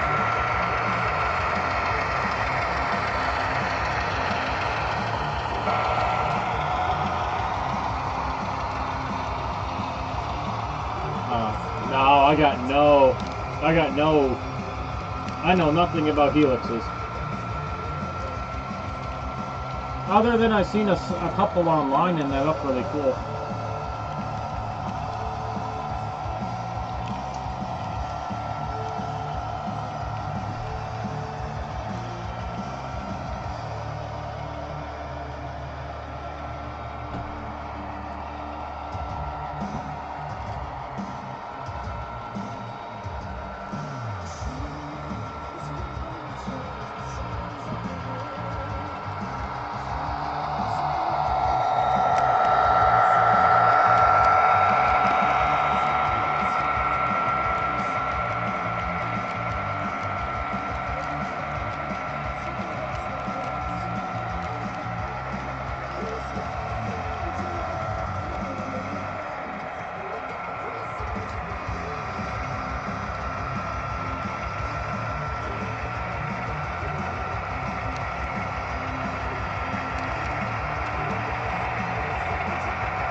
Alright, I'm going to stop CN for a second.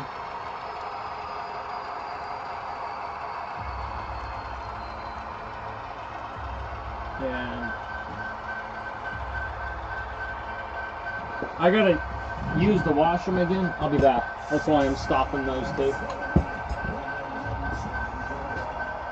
I don't trust them.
Alright, let me clean that track.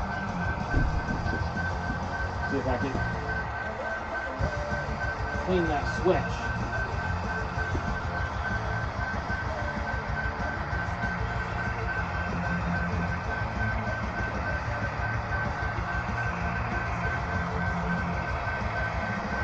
Alright, there we go.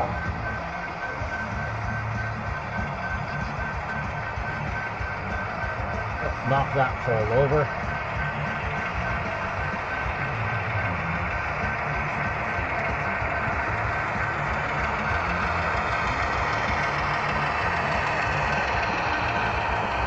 Oh, make sure the switch is clean. Or should I say the crossover?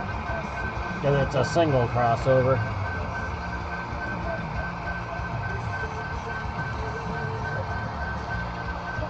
Good. Good.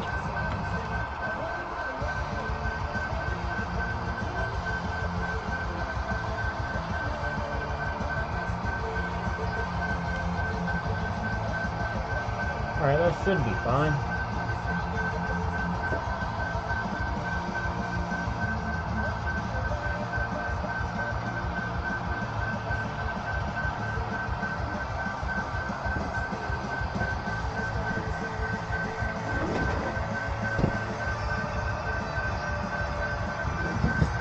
Great. Wire it back up. And I'll stream for about another 30 minutes, then I gotta go. Lily really wants me to play some Fortnite with her, so I still do that.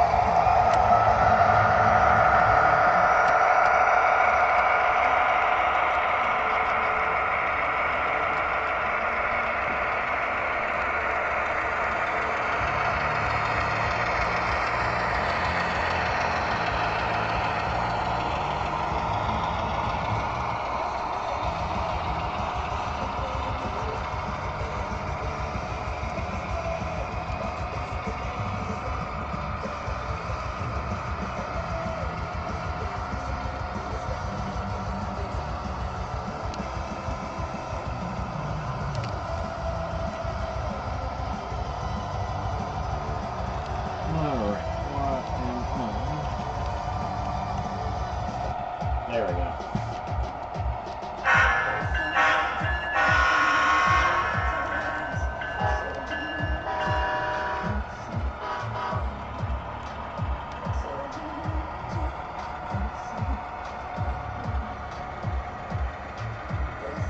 Oh yeah, the Clorox wipes.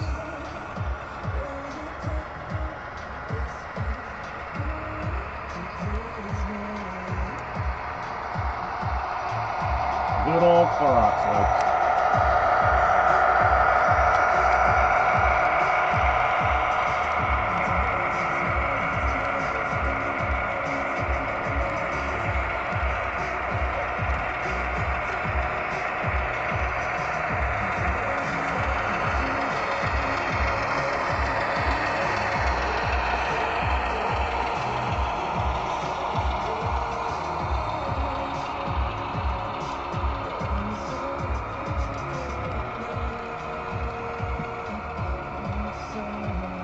Oh, you got them in the truck.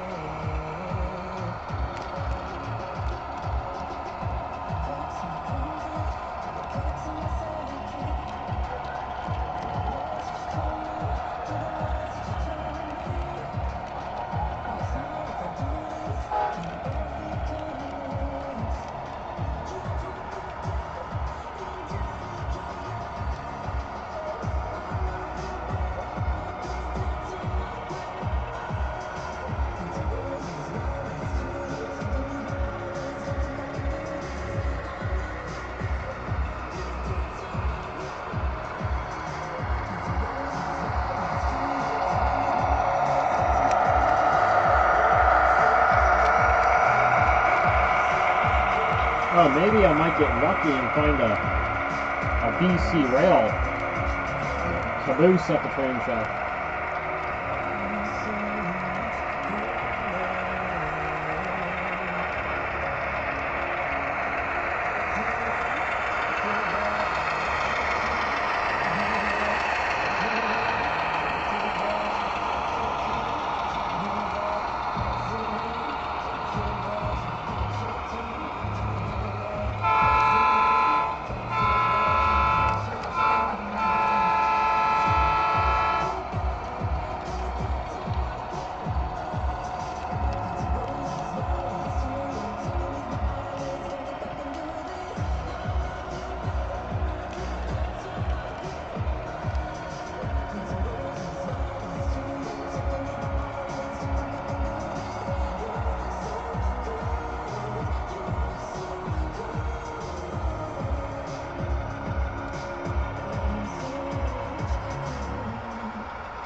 And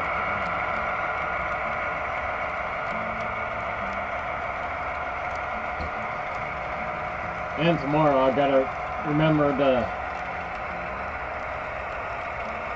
measure this loft a little bit because I gotta cut a support beam for it.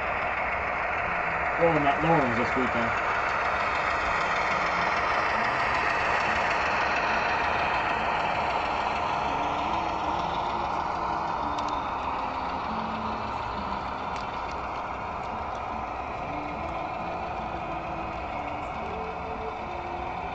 Oh man, shipping's a bitch.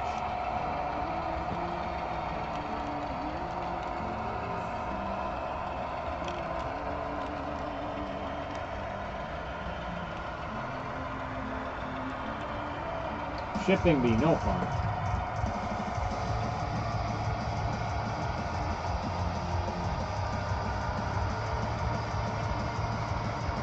Unfortunately.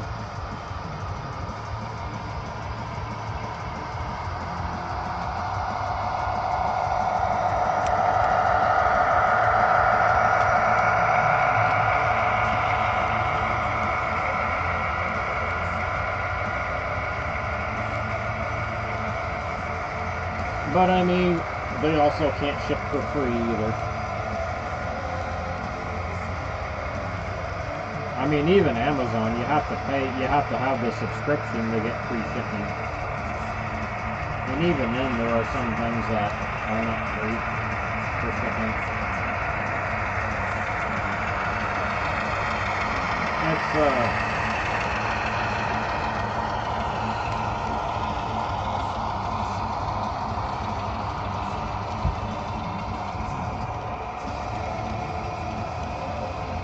oh, you mean that museum thing they have going on there, George? I can't remember. Holly would know. I'll have to message him.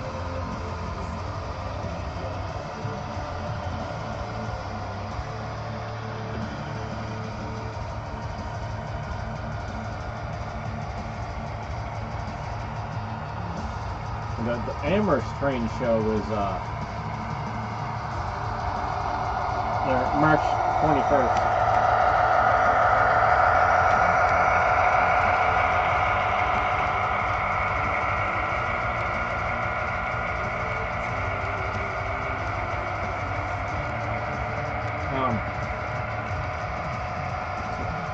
Clintonville uses Megasteam. I use mineral oil. Like the mineral oil you just buy from Walmart or Superstore. Mineral oil is perfectly fine to use, but it doesn't like it doesn't burn as epic. Also, this is heavy mineral oil, so you might like some lighter stuff better. But mineral oil is perfectly safe, and it's the cheapest. Lionel and Bachman make smoke fluid. BLI has their own smoke fluid.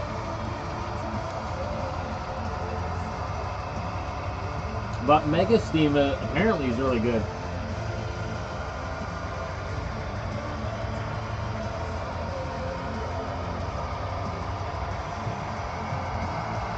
Oh, I agree, George, 100%. That makes no sense at all.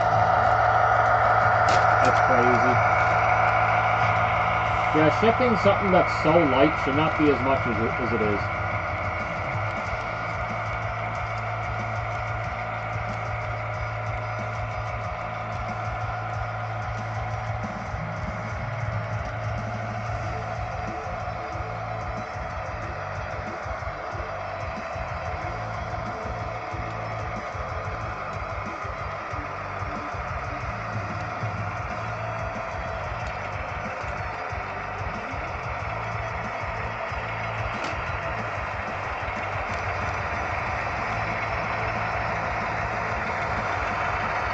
If you're looking for cost-effective like me, mineral oil.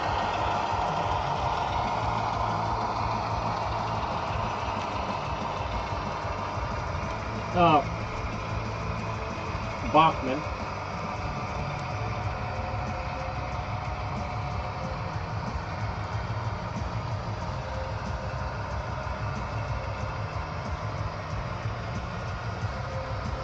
I got a small little tube of Bachman steam oil, and it works great.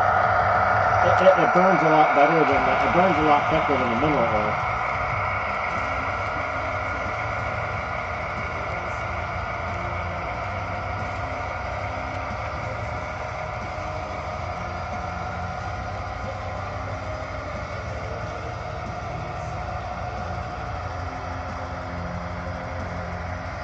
Oh God, Michael, I don't even remember now. I just asked customer service.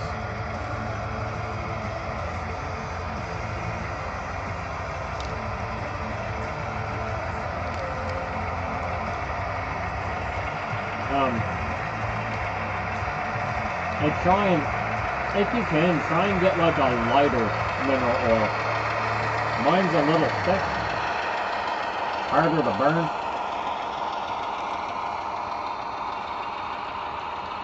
Because it's thicker and harder to burn, it burns lighter, but it also lasts a lot longer. So, it's just one of those things, right?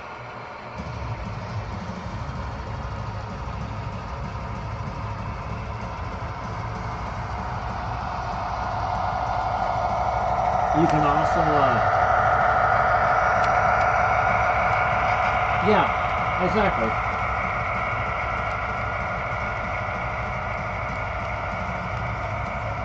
Another thing you can do too, I ordered some.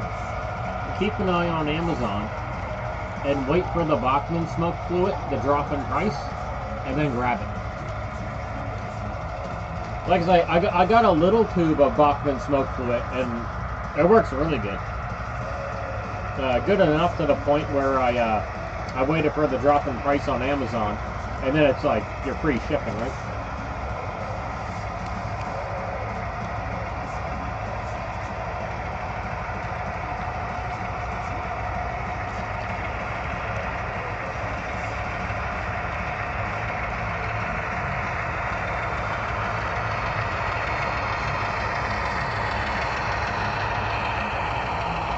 Yeah, thanks for letting him know that too, 12. I bought it so long ago I couldn't remember.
Speaking of Amazon, I'm going to jump on there for a minute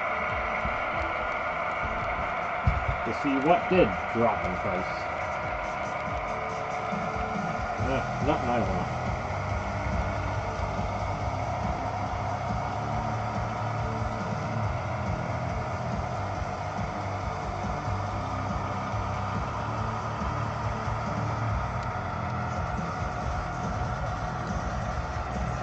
But I always keep a look.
Well, yeah, that's what I always thought too, George.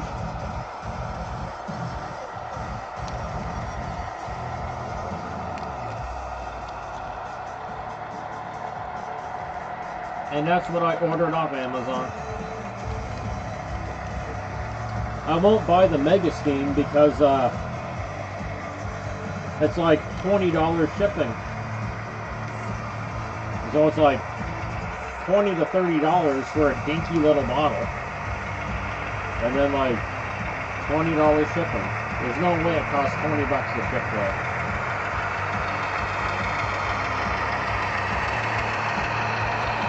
I won't get something if I feel like, you know, I'm going to need to get stitches in my arse after buying it.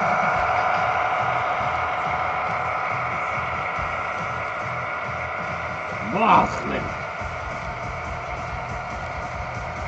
I don't know what they use for ingredients, but works good enough. The old Bachman.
Alright guys, I'm gonna shut it down for the night. Lily really wants me to play some Fortnite with her, so I will do that. I'll just get all the locomotives kind of stopped here. What's CP Rail doing? Oh, there we go. I'll get him around the corner.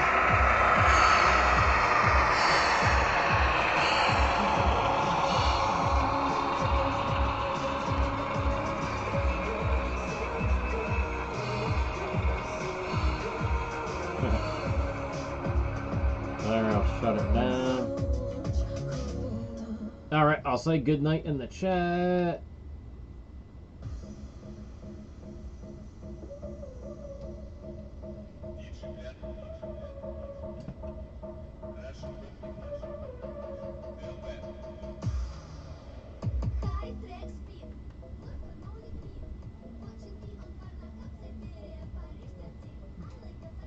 Yeah, anything we can do to help there, Rodney. All right, my friends. Everyone take care. Have a good one. And I will see yous on the next stream. Good night, Michael. Good night, everyone. I'm forgetting to say good night to David, Michael, Rodney, George, Clintonville. 212. I think that was all was up right there. I think everyone else had to take off. I think the other George, I think he had to take off a while ago. All right, have a good night, guys.